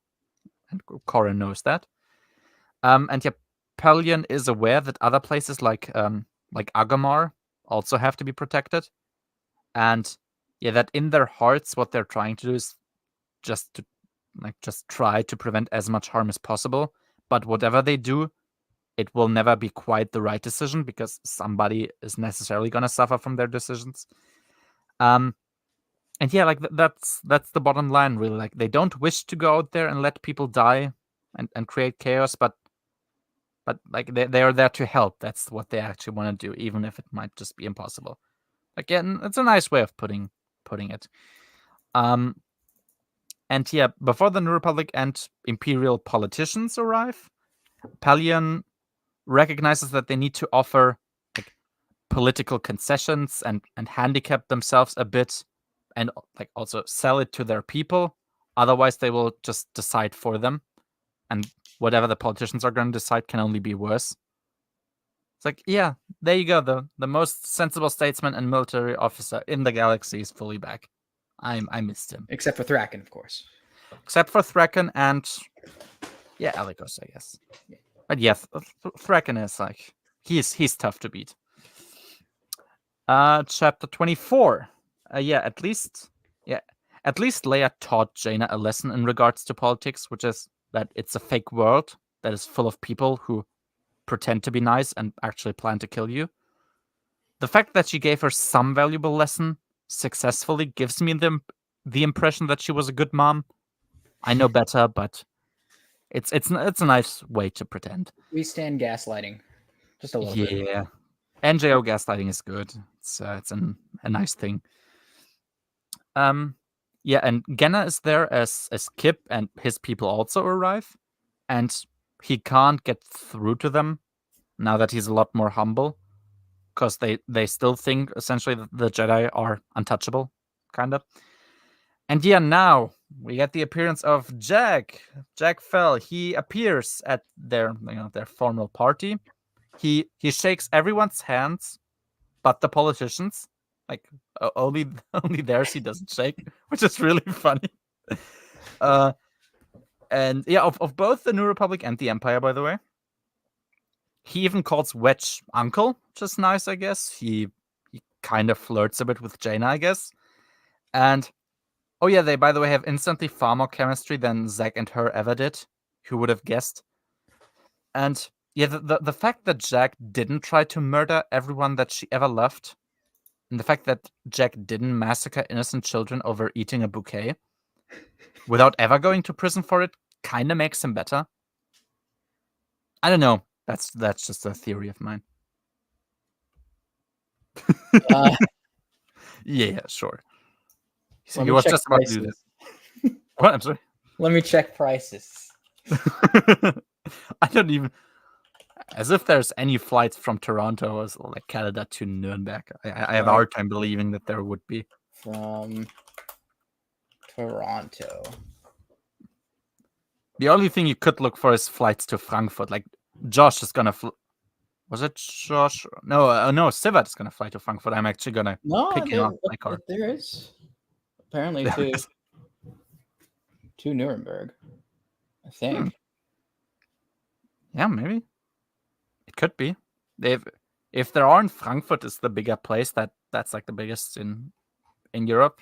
So it might be $700, but you know. Oh, Jesus Christ. Yeah. When is this again? August 12th. Sure, let's just put... Yeah, I'm sure I can speak for the group if I say that we won't be insulted if you don't pay $1,000 to come to see us for like 4 days. So don't feel bad. Oh man. Yeah. So exactly. And yeah, so then the New Republic senators cry about him that he's xenophobic, and he wears he wears stylish imperial clothing and greets them in an imperial way. And of course the Empire is evil. And he of course drop kicks them with facts and logic. He's saying that he is actually the minority amongst the Chiss, where he earned his way up. He did shake an Ithorian's hand and also Crefe's hand, and that he is here to wage war, not to help politicians gain more power or take it from them. Which is like a pretty based way of looking at it. It's like, I'm here to kill. Like, I'm not here to kiss your asses. Fuck off. I don't give a fuck about you. So that's cool. If it makes you feel better, I actually did think about Stealth showing up, but like a month ago. But like, that's my car money that I need to buy a car. I mean, Nuremberg is it could be very expensive because I guess the flights are very rare.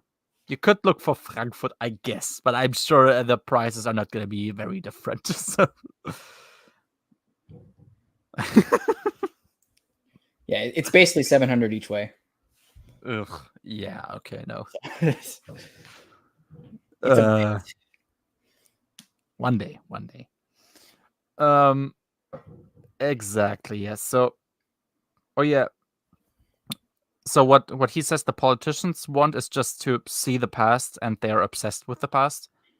And yeah, Leia immediately takes charge of the conversation, saying that they want their help to defend everyone against the Vong, like kind of to steer the conversation away from the fight that's just breaking out. So that was kind of funny. It was a based first appearance.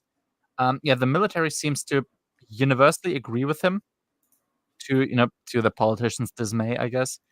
Jaina looks at him, saying that they will save Ethor, and he agrees that they will win the Battle of Ethor. But the saving, he says, looking at failure, is in other people's hands. So I was like, yeah, he can only do so much, and the military can only do so much. It's still upon failure to order things. And if he fucks it up, then they can win as many battles as they wish to. It's not going to get better, which makes sense. And yeah, as I said, like, I absolutely love this character introduction already. He's a million times more interesting than Zach. And yeah, to defend himself with such vigor against baseless allegations just because he's in the Empire definitely feels authentic. I can sympathize. Good job, Jack. Chapter 25. So, Jason is a bit jealous of Jaina because she is essentially stepping into Corin's footsteps and found a very satisfying position for her to be in, whereas he still struggles to find anything of meaning to him. He acknowledges that what they did on Dantooine was necessary to prevent more innocent lives from dying, but he wonders if it's actually ever right to just kill in general. We have the quote, that says, "There is no death, only the Force." But to him, still, the destruction of Alderaan and Corrida disturbed the Force. So he wonders whether smaller amounts of death don't cause the same disturbance, if those big immediate destructions do. And yeah, and it's once again, it's nice that he's thinking about all these things, asking questions that you never really thought would be asked in Star Wars, but thank God that they are.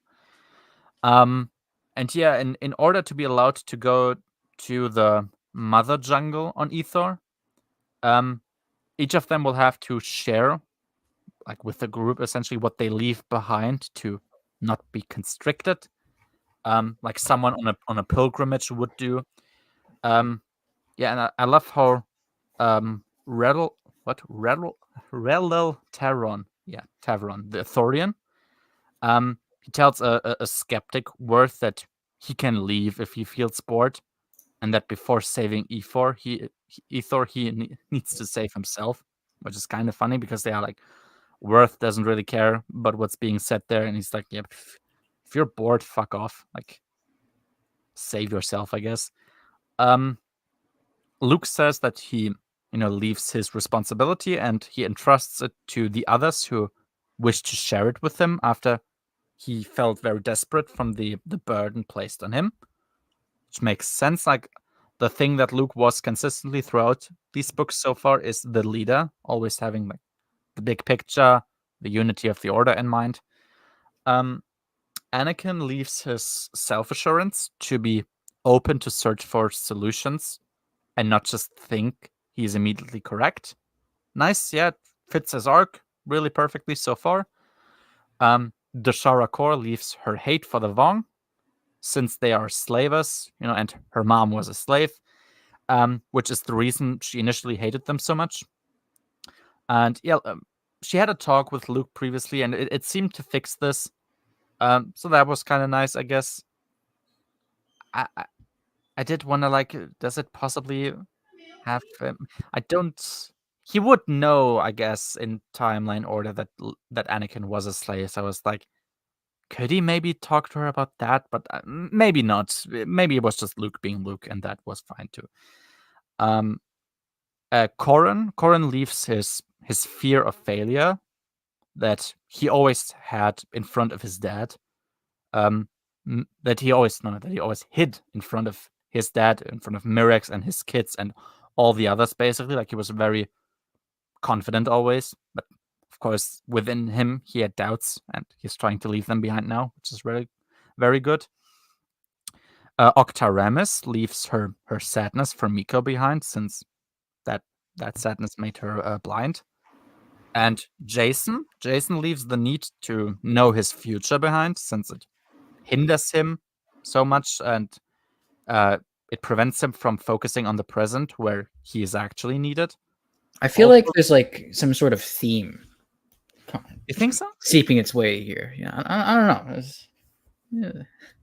What would that be? I don't see anything going on here. It's just okay. It's as fun as Dark Apprentice was. True. This is literally worth as much as that book was. There's no difference at all. No deeper meaning. There's no themes. Nah, it's there's no recognition that characters have gone on arcs and that characters might still go on arcs. That's not happening. Nothing going on here. Worth Skidder, he leaves his weakness, and Kip leaves his pride behind. But it's kind of evident to everybody that they only seem to say it to unite everyone, though nobody points it out, probably to... It makes sense to kind of like, there's still conflict going on kind of here, like disagreements, but... Got to keep the morale up. Yeah, it's not what we need in the moment. Like, right now, we're actually walking into a giant battle. Like, now we need morale. We don't need disunity. So that makes sense. And yeah, Genna joins how Anakin, who is ready to do whatever, should actually be given the command. Luke says that it would be too much to give Anakin this kind of burden now, but one day. And it's like, yeah, one day. One day Anakin will have command of the Jedi. I'm sure of it. I can't wait. Yeah, Dashara Kor thanks Luke for his trust and acknowledges that she became a slave to her hatred by what she did before, and that's nice. It's like, yeah, love it. There's lots of verbal introspection in a very brief moment of peace and non-action. That was good. It's really good. Chapter 26. Jesus. So, Shaddao learns about the pollen of Ethor. Yeah, the fact that something biological fights them too apparently might help the priests of the Vong in their political desires, which, of course, I know nothing about yet, or I didn't know yet. So I was like, okay, I'll have to wait again, but apparently this means something. I guess it would be kind of ironic, maybe, because they reject all machinery but want to embrace biological life, but even biological life is rejecting them. So it's maybe like, kind of puts things into question as they're doing it right now. Are we the baddies? Kind of, maybe. Maybe they are. I mean, they're killing a lot of other baddies, so... True. It's more nuanced, you could say. It's great. Yeah. And what Dane then does he offers to create a virus that, with Ethor's plentiful or organic life, would easily like decimate everybody. Okay, such a thing is possible. Shadao, though, thinks that it would be too wasteful, even if it would be the most efficient way to do that, and that their goal is to break their enemy's spirits, showing them that they can crush them no matter the preparations, and that's also why he wants to send Eligos there first, which we just don't know any more about for now. Yeah, Dane is supposed to plan the attack, but he tells his true master, whoever that is, about the plan. That true master tells Dane to plan the attack, but to try and add more troops to the attack than necessary. Shadao will disagree with his suggestion to add as many troops, but he'll look dumb because of it for some yet unknown reason. And yeah, after Shadao is going to be taken care of, he wants to take care of whoever his master is. And he is sad that Shadao won't know it was him who caused his failure, but he actually doesn't want to do like the villain thing and announce like Dane. He doesn't want to be like, oh yeah, by the way, I'm the villain. It was me, Barry. You have walked right into my trap. It's like, no, he just wants to. I wanked you off at supersonic speed. Disgusting. But yeah, it's like, oh, they do the meme, but then they say like, I don't want to do the meme. So that's funny. But yeah, just a lot of setup here, not a lot more to say for me, and my limited knowledge. And yeah, so the scenery and system of Ethor, like running all perfectly congruent to nature, is once again helping Mara realize her desire for children. And Luke tells her that he'd like nothing more but to start a new life with her, even multiple ones. And yeah, I can't wait for Mara and Luke to to get old. They've been hurt so much in their life, and they deserve a rest with a bunch of get old, kids. pump out like 10 kids, At least, yeah, create a dynasty that lives on forever. Yeah, what a good idea. Yeah, she tells him that even though he has lots of things to do right now, she needs him. It's really nice. Yeah, I'm sure Luke will always protect her no matter what. Unless he's sleeping. Unless he's sleeping. Yeah, I mean, to be fair to him, right? You can't do a lot when you're sleeping, and if you sleep 16 hours a day for months, then that's what happens, and you can't do anything against that. And yeah, Corran tells Mirex goodbye too.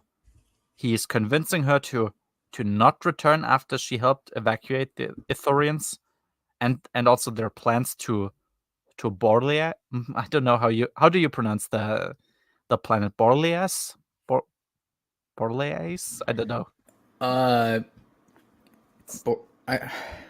Borleas. I don't know. Borleas, I guess. I think I pronounced it wrong in my head, actually. Because I think I pronounced it like Borealis or something. Without actually thinking. That's because that's how I would. Yeah. That's how I usually pronounce it in my head. Borleas. Yeah. Because the I in there. Borleas. You put the I in the wrong spot. That's why. Oh yeah, maybe. It's that could also just be the case. Yeah, swap the I and the A, and then it makes sense. Borleas. Borleas. Oh yeah. Oh, there's also a cruiser that's called Borealis. Jesus Christ. Okay, no, it's not. I hate Star Wars. Star Wars is so shit sometimes. Looking forward to seeing. Yeah, like he seemed really disturbed by what he found. Like this was the thing that Zizany didn't want to actually publish. No, not this one. That was the one that. Oh, okay. Yeah. Original plan infographic. Oh, yeah, that one. This is the one where with all the authors' ideas of what to do. Yeah, what to do next. Oh, yeah, okay. Yeah, I assume could be pretty depressing because none of this happened. It could have been good. It could have been this. I do wonder then if. And of course, we don't know. We haven't read it yet, so we don't know if it's not good. Of course, yeah, that is fair. But I do wonder if Denning's plan was what actually happened then. Like if what he imagined post NGO to look like was actually what happened. That's kind of interesting, I guess. If he has any. I kind of doubt it, but I do too. But it could be theoretically possible, I guess. Yeah, but yeah, Corin telling Mirax, of course, I'm gonna return to help you, and Corin's like, don't. There's nothing you can do probably, and it's gonna be really dangerous here, and I actually don't want you to subject yourself to this. And yet, it gives you really this nice, even last evening before battle scenery, that atmosphere. That's really nice. And yeah, Chalco helps her and gets away to also not be a burden to anybody there. Yeah, even though Anakin acknowledges that he was the one who actually saved him from the Shara Core, which is true. If he wasn't there, he couldn't have just thrown his blast at her. So that's true. And yeah, and now Eligos arrives in the system. So that's it. Chapter 21. 28, sorry. I'm sure you were shocked. We need to go back. Oh no, we forgot something. We need to go back. We got to hurry up. I want to go get drunk. Come on. Yeah, I'm doing my best. Jaina and Jag, they bond a bit. Where we also see, that Jag's upbringing in the Chiss culture, where adolescence is not a thing, and therefore you get judged more by your accomplishments and less by your age. Which kind of caused a few miscommunications between them, which is kind of funny, I guess. It's a bit awkward in the beginning. And while he's a society built upon merit instead of age. What an idea. Sounds like a society doomed for failure. How could such thing possibly work? And yeah, while Jag is a dedicated and serious person, you have these occasional insecure moments where his young age is very evident despite his culture, which is pretty neat and interesting to see. Eligos arrives, and the ship is protected by biology that that's tailored to Corin to only respond to him, since they had his blood blood to program it from, to reverse engineer it from. And yeah, there is a Villip with a message by Eligos telling him that he learns a lot from the Vong, and though their hatred for machines is yet unexplained, in other areas there is possibility for negotiation. And yeah, as Corin opens another thingy in the ship, he finds a skeleton that apparently, not apparently, that is Eligos skeleton who was killed by Shadao. And in a message to Corin, he gloats in the death and how Eligos supposedly felt betrayed, and that this is how to actually return a corpse, because Corin still has the corpse of the predecessor of Shadao Shai. And yeah, Shadao hopes that Corin will return the skeleton of his ancestor, which Corin says that he will, along in a box with his own skeleton, which he will then send back to his, quote, so-called home, which was a very, very cool thing for him to say. And yeah, at this point, I still wasn't sure if that was actually Eligos' death. But I was like, okay, I assumed it, but I didn't know. I was like, yeah. He's pretty dead. Yeah, he is dead, yeah. I was like, okay, yeah, rest in peace. He is one of the only New Republic politicians. Yeah, exactly. He is one of the only New Republic politicians who does not deserve a lethal injection of battery acid. That is exactly what I meant, yeah. Yeah, I think he was a great character, and I hope that his death will have an impact that is useful for Corin's character too. And yeah, that was, what can you say? Eligos, a pretty consistently great character, I would say. Like, no complaints really about him. Rip. Chapter 29. So with the current development, the troops in the system will converge at Ethor in about 3 or 4 days. And Corrin has recognized that Shadow Shai has two interests. First of all, the remains of his family member, and him also for killing two of his domains, so he also wants to kill Corrin. He called for the skeleton to be moved to Ethor from Agama, and has considered to challenge Shadow Shai to a duel, with the win deciding over the fate of Agamor. It would, of course, also buy them time to come up with a date, maybe like 2 weeks. That's what they assume it could buy them. Luke tells him that he would become the aggressor in that scenario, which is a covered way for him to say that it brings him close to the dark side to do that, which is definitely precise, since, Corrin has expressed more or less a desire to just kill Shadow. But yeah, what I like about these arguments from Luke is that they can definitely seem ridiculous at times. Like, why the hell would you think about these things now? Because why would he care about one possible Darksider, no matter if it was somebody close to him or not, when the universe is on the line?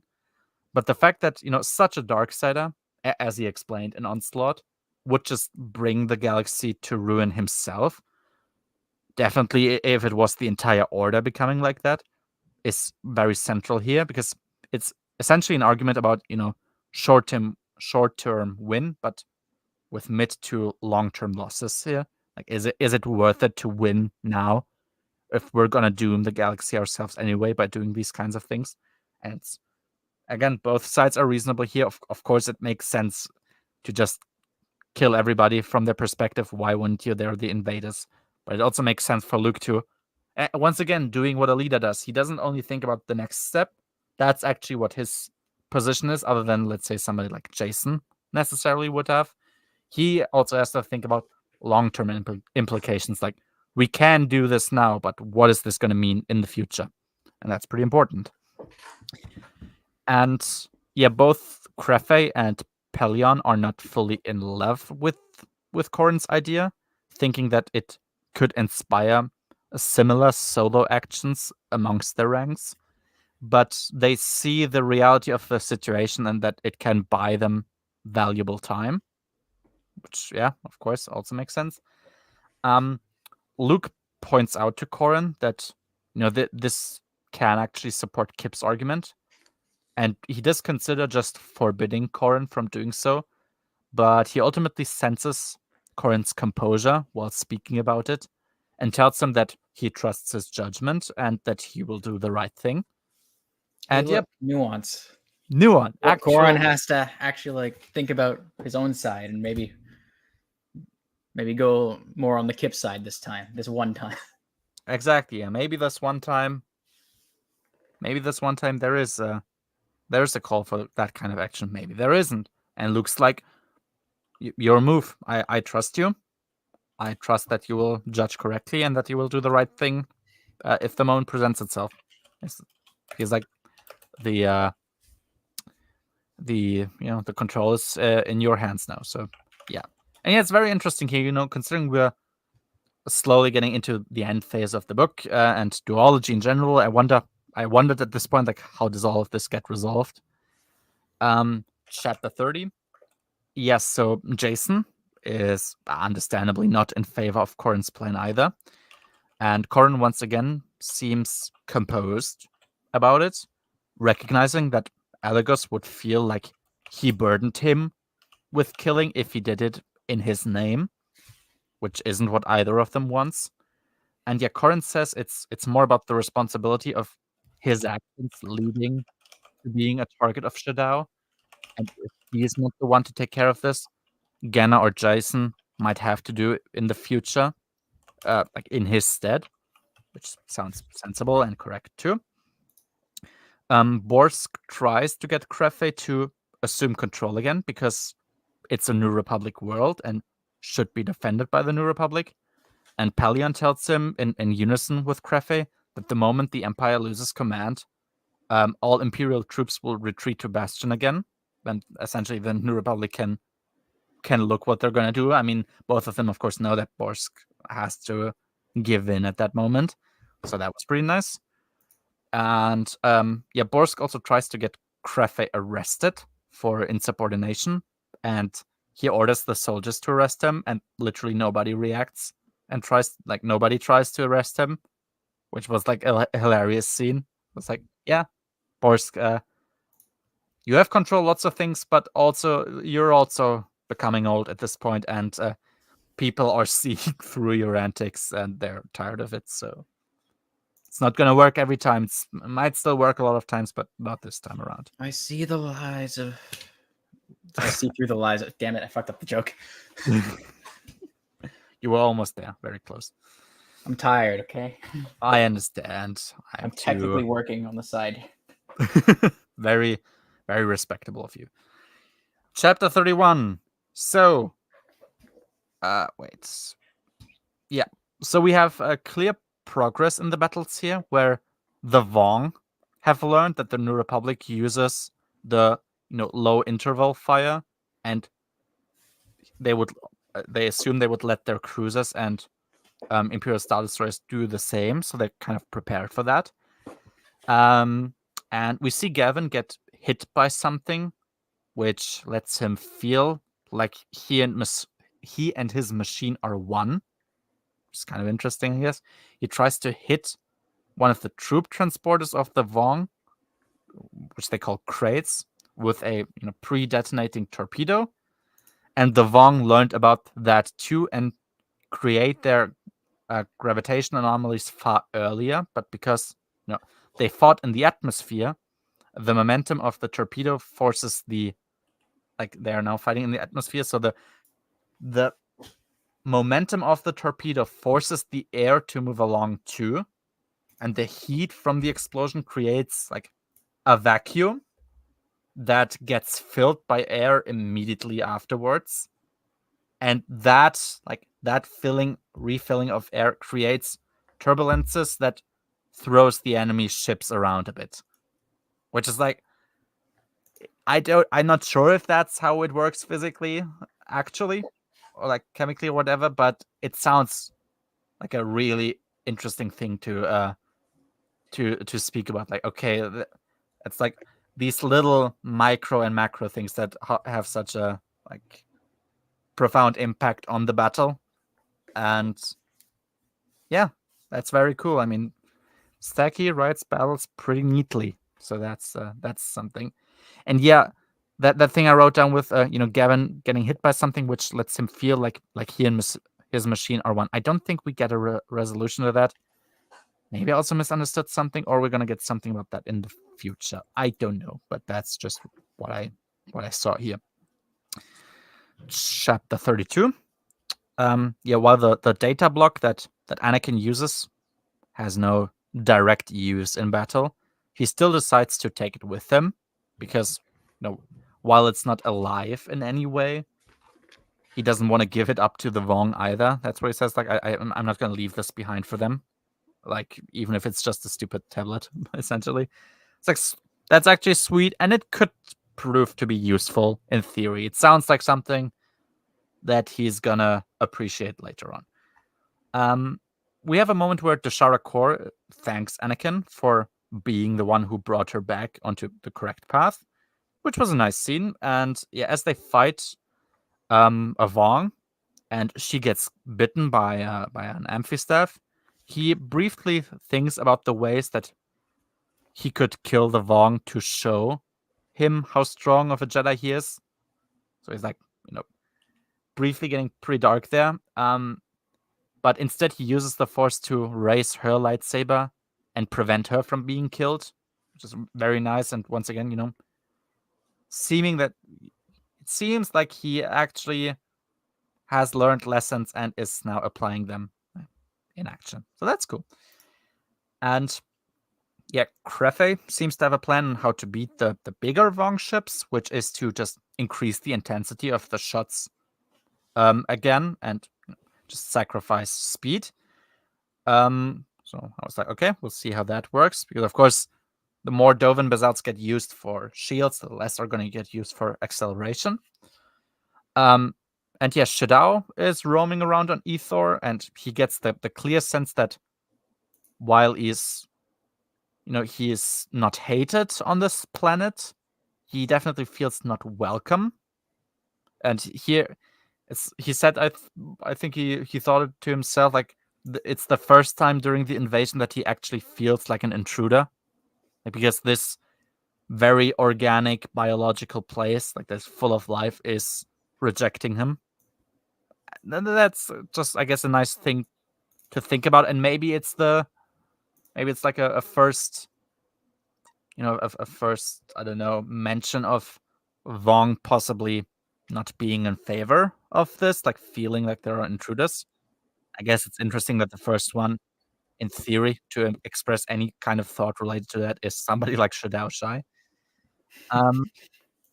And the Vong approach some complex, like a building that seems to be guarded by machines, which gets them to want to start their assault.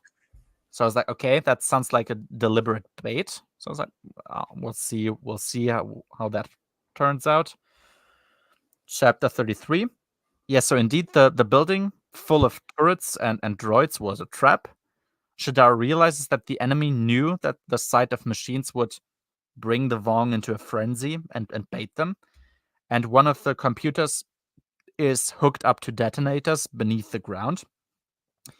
And yes, Shadar realizes that Elegos was far smarter than he let on, and that the enemy isn't just going to be subjugated like the Chazrak were before. Which is a pretty cool scene, actually. Like, I guess it's one of the few times we already see the Vong be outsmarted in a way and actually have their ideology turned against them, because it's it brings them their own downfall in this case. So that's pretty interesting, at least for the Vong who die of this. And yeah, the bigger ships of the New Republic and Empire now all fire with way more strength, and the Dovin Basel that's set up to just absorb weaker blasts can't deal with them because they're far too strong. And yeah, Dane Leon, he's convinced that this is something that Shadao knew and planned to let him be humiliated. So he ignores Shadao Shai's call for reinforcements on the grounds and just focuses on the space battle. And yeah, Corrin's men managed to take the Vong's command base and find Shadao Shai's Villip. And yeah, Corrin makes the offer for a duel. Yeah, and he negotiates a 7-day truce until their duel, as he manages at least that many days. So that's nice. And yeah, he said, like, if I lose, you'll get the corpse, and well, you will destroy Ethor. And if I win, so if Corrin wins, then they're gonna leave Ethor, and of course they're not gonna get the skeleton of Shadaush's ancestors. Chapter 34. So Borsk is livid with Corrin's decision and tells him that he had no authority to do what he did. He responds that he doesn't give a rat's ass what he thinks, and since his resignation worked fine during the events of Bacta War, he now just resigned again, which is pretty great. That was funny. Like, it's like, yeah, if you're wondering about these things now, then fuck off, essentially. Yeah, and Anakin, meanwhile, he visits the Sharakor in the hospital, who is essentially doomed to die from the poison that she was injected by the Vong. And yeah, while Anakin feels despair since he failed again monumentally after Chewie, she tells him that neither she nor Chewie would do anything differently, and he is destined to serve life and the Force. And she saved him so he could do that after helping her from the dark.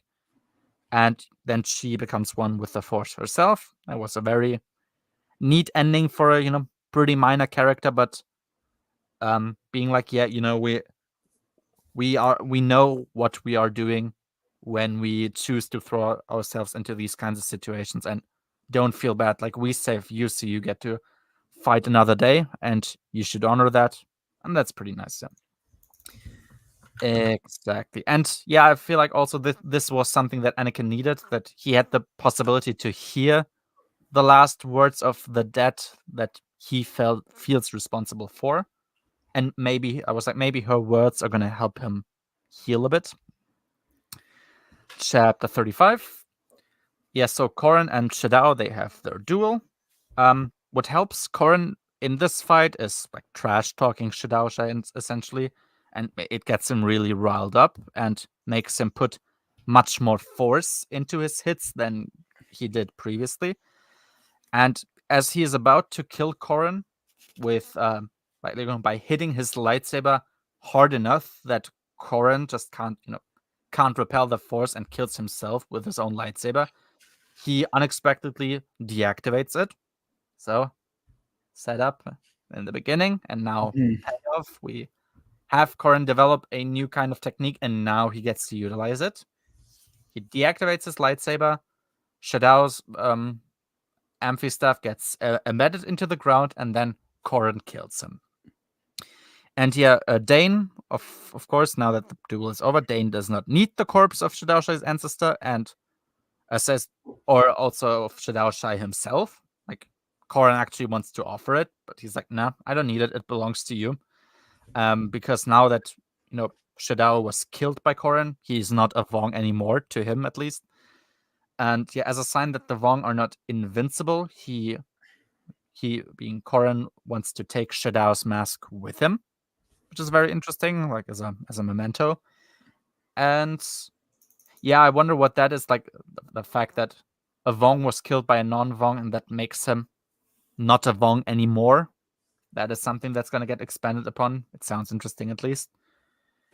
And yeah, really nice. We finally, that Trakata setup from the beginning is paid off too. And in a way, you like looking back at it, you could have seen it coming that it's going to happen like that, but it's still like kind of surprising in the moment. And it's like, perfect. This is the perfect spot to mention it in.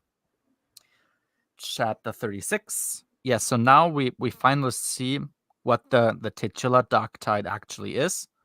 It is the bioweapon that Dane wanted to use all along. All the way in the second last chapter of the series. Yeah. Now we see the actual Dark Tide, which is kind of interesting, I guess.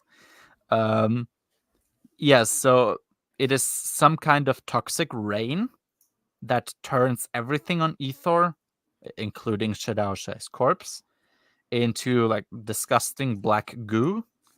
And yeah, I feel like the New Republic, expecting that the Vong lied that the Vong are gonna lie about retreating and just attack anyway, should have been prepared to shoot down whatever they're gonna send to it. The dozen. So they sent out, I think, a dozen capsules in, and they utilized Dovan basalts to like send that toxic rain or whatever to Ethor. I'm like, I think that's something that could have been done here, or at least like try to destroy them, but it probably wouldn't have saved Ethor ultimately.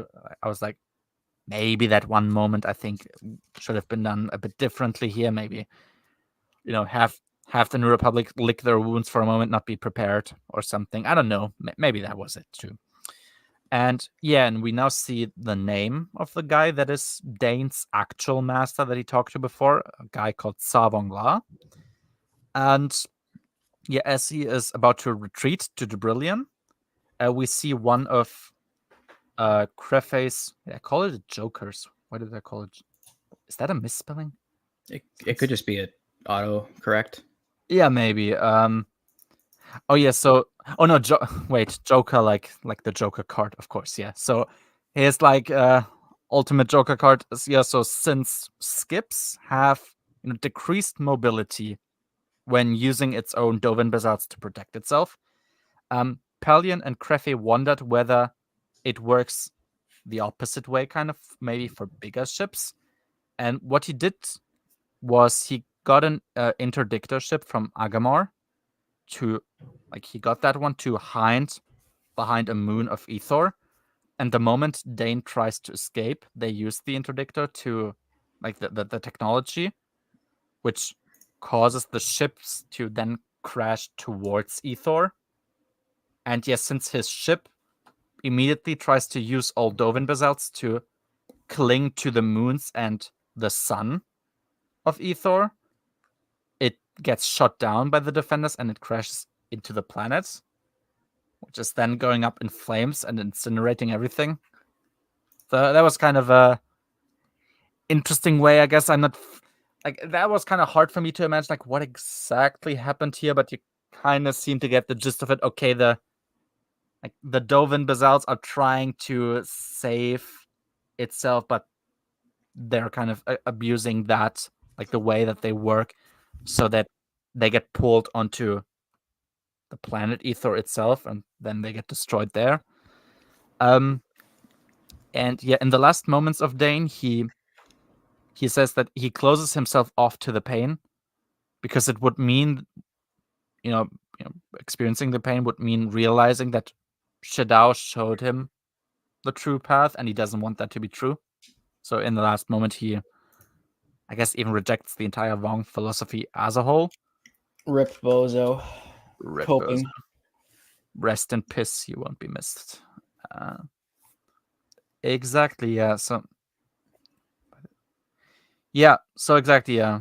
They use that, the Dovin basalts. They try to cling to the moon with all they have, and then now I understand more. Of course, then all the Dovin basalts are focused on clinging onto the moon. They're not utilized anymore for defense, and then they get shot down.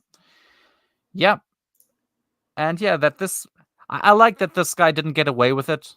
I was like, okay, he immediately gets his comeuppance for doing what he did to Ethor, so that was pretty nice, actually. Chapter 37.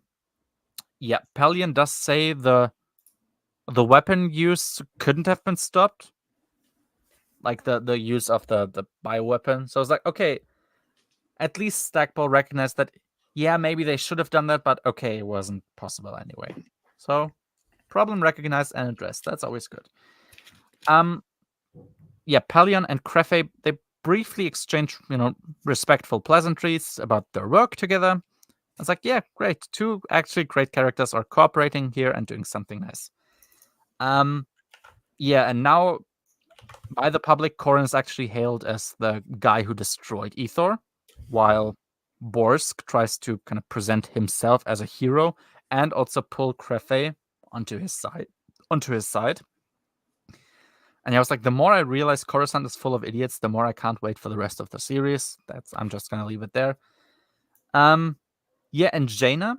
Jaina mourns her dead partner Annie, who was in Rogue Squadron, who she then just realized she didn't know nearly enough about. Like, she kind of regrets that she didn't get to know her better. Annie's mom even sent her a message telling her how much she appreciated Jaina and that she'd like to give some of Annie's belongings to her if she ever goes to Corellia. And that's when the guilt of, quote, letting her die, like, really hits Jaina. And it's like, it's very sad, even though Annie's like very obviously, like, almost on purpose, a character that you don't know anything about. It's like, even then it kind of hurts Jaina react to that in that way, specifically, like registering the fact that I didn't know anything about her and I kind of regret. The point is that she doesn't know anything about. Exactly, yeah, it's actually serving the point, so it makes it a lot better. All these random deaths that she thinks she could do more to stop, but she's guilt tripping herself now. Exactly, yeah. Even though of course she couldn't, yeah. But we get a fantastic scene, where Corrin presents Shadao's mask to Elegos' decorated skeleton, where he admits that, while what he did was important for Ethor, he absolutely had this battle to avenge Elegos, and that in the moment where he killed Shadao Shai, he had like an actual desire to make him see his life pass away slowly. And he says that in that moment, he actually embraced the dark side. And now, without Elegos, he feels like he has no clue how to deal with that conflict. So that's awesome. Like, really sells you on that friendship too. So that's nice. The Yeah, so the others view Borsk's blame of Corrin, public blame of Corrin, as a necessary step and a way out for the Jedi. So their way out is let Corrin take the entire burden, like the entire responsibility of Ethor, so the Jedi don't all get blamed. Luke is definitely not in favor of it, but he accepts it. Ganner does too. And Jason is shocked that sacrificing a Jedi essentially to politicking is something that they do. And once again thinks that he needs to find another way, which is, yeah, absolutely correct for him to think about. I mean, the adults are just realizing that, well, this is kind of how fucked up the adult world is sometimes, and it's not the ideal choice, but it's probably the best one we can make. And Jason being younger, being more idealistic, is like that can't be the correct choice. Like there needs to be something else. So that's nice. And yeah, so though Jason thinks it's bringing him away from his path, he agrees to Corrin saying that he, with Ganna, need to help Luke remain a counterbalance against Kip and Worth, who will continue their struggles to get the Jedi to be more proactive. So Corrin is kind of entrusting that task with Jason and with Ganna too. And it's nice that that also that kind of developed further, and they're friends now. They're actual friends now, unironically. Yeah, it's really nice. And what Corrin plans to do is he wants to use his grandfather's influence and move back to Corellia to help there however he can. And that's it. Finally, that's the ending of Dark Tide 2 Onslaught, the third NJO book. Jesus Christ, yeah. It's been a while that we talked now. Any final words? Like, what do you think about this book as a whole now that we went through it? It's great. Yep. There's just every character has a reason to be here. Yeah, they all go on their own mini arcs and learn more about themselves and the galaxy and the world. Yeah, like no character is here without serving some purpose. Yeah, everybody, even if it's a minor thing, a minor role, like I mean, Annie is barely a character. Even Dashara Kor is very shortly in this. But yeah, everybody serves a purpose, and even if they die, like their death means something, and it serves other characters and the plot and just progressing through the story. And I mean, what is there to say? Like, there's not an ounce of fat in this book. Like, it's 37 chapters and it uses all of them. Yeah, like like in exhaustive manner. It does. Like, there's so much in so comparatively little pages. Nothing feels like it's a waste of time and it's just preventing some other thing from progressing. No, all of this serves something and is meaningful. Sometimes more, sometimes less. Of course, the bigger narrative is the most important one here, but everything serves a purpose, and it's fantastic. And I said, yeah, this is at least a 9 out of 10. Yeah. I think so. I wasn't here to give my score of the last one, but I think they're both 9s right now. Yeah. I think I gave Onslaught maybe even a 9.5. Like, I was really close, actually. Yeah, like 9.5 at least. This one, it's not really any big thing I think you could improve on. Like, this is it, man. It's sad, yeah.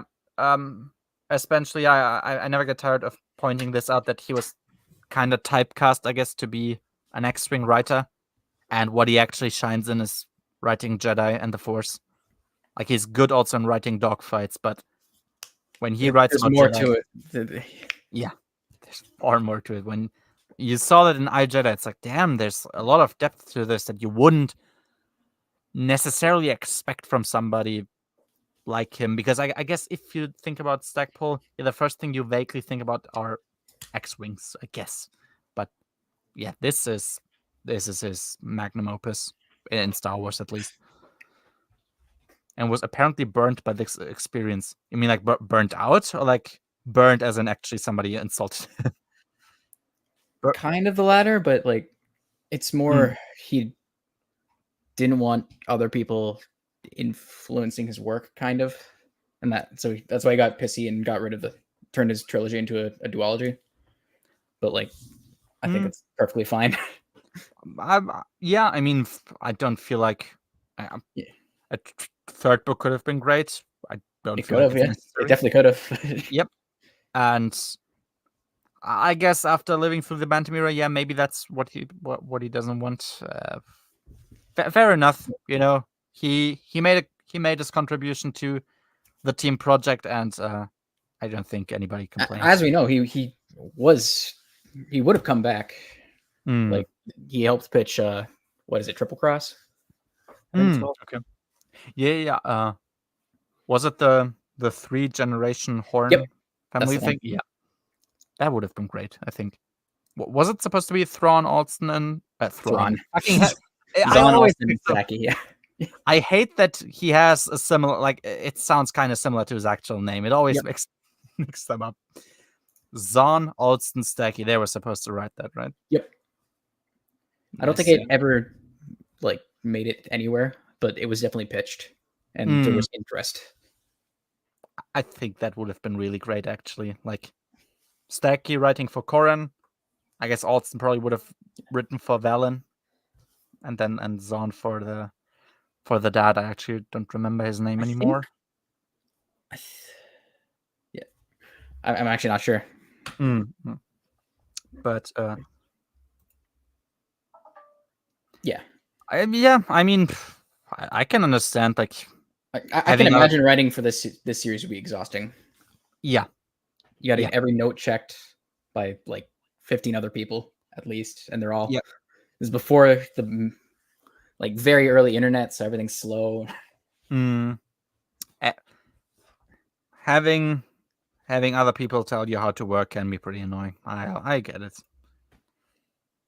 Yeah, that's really sad. Like, never getting Baron Fell back in any way, and also kind of leaving off the fact that Wedge just at some point had his sister disappear, and he never met her again. Like that's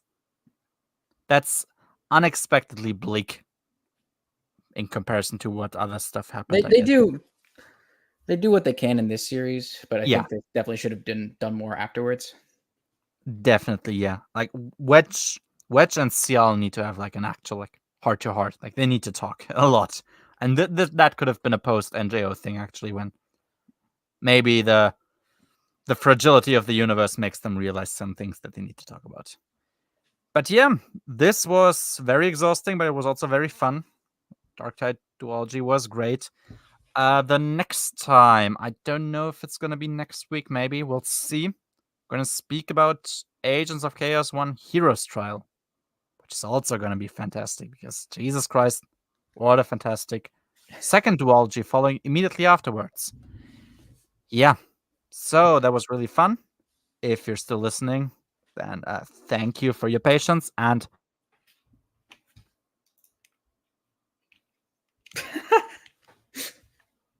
I perfect timing.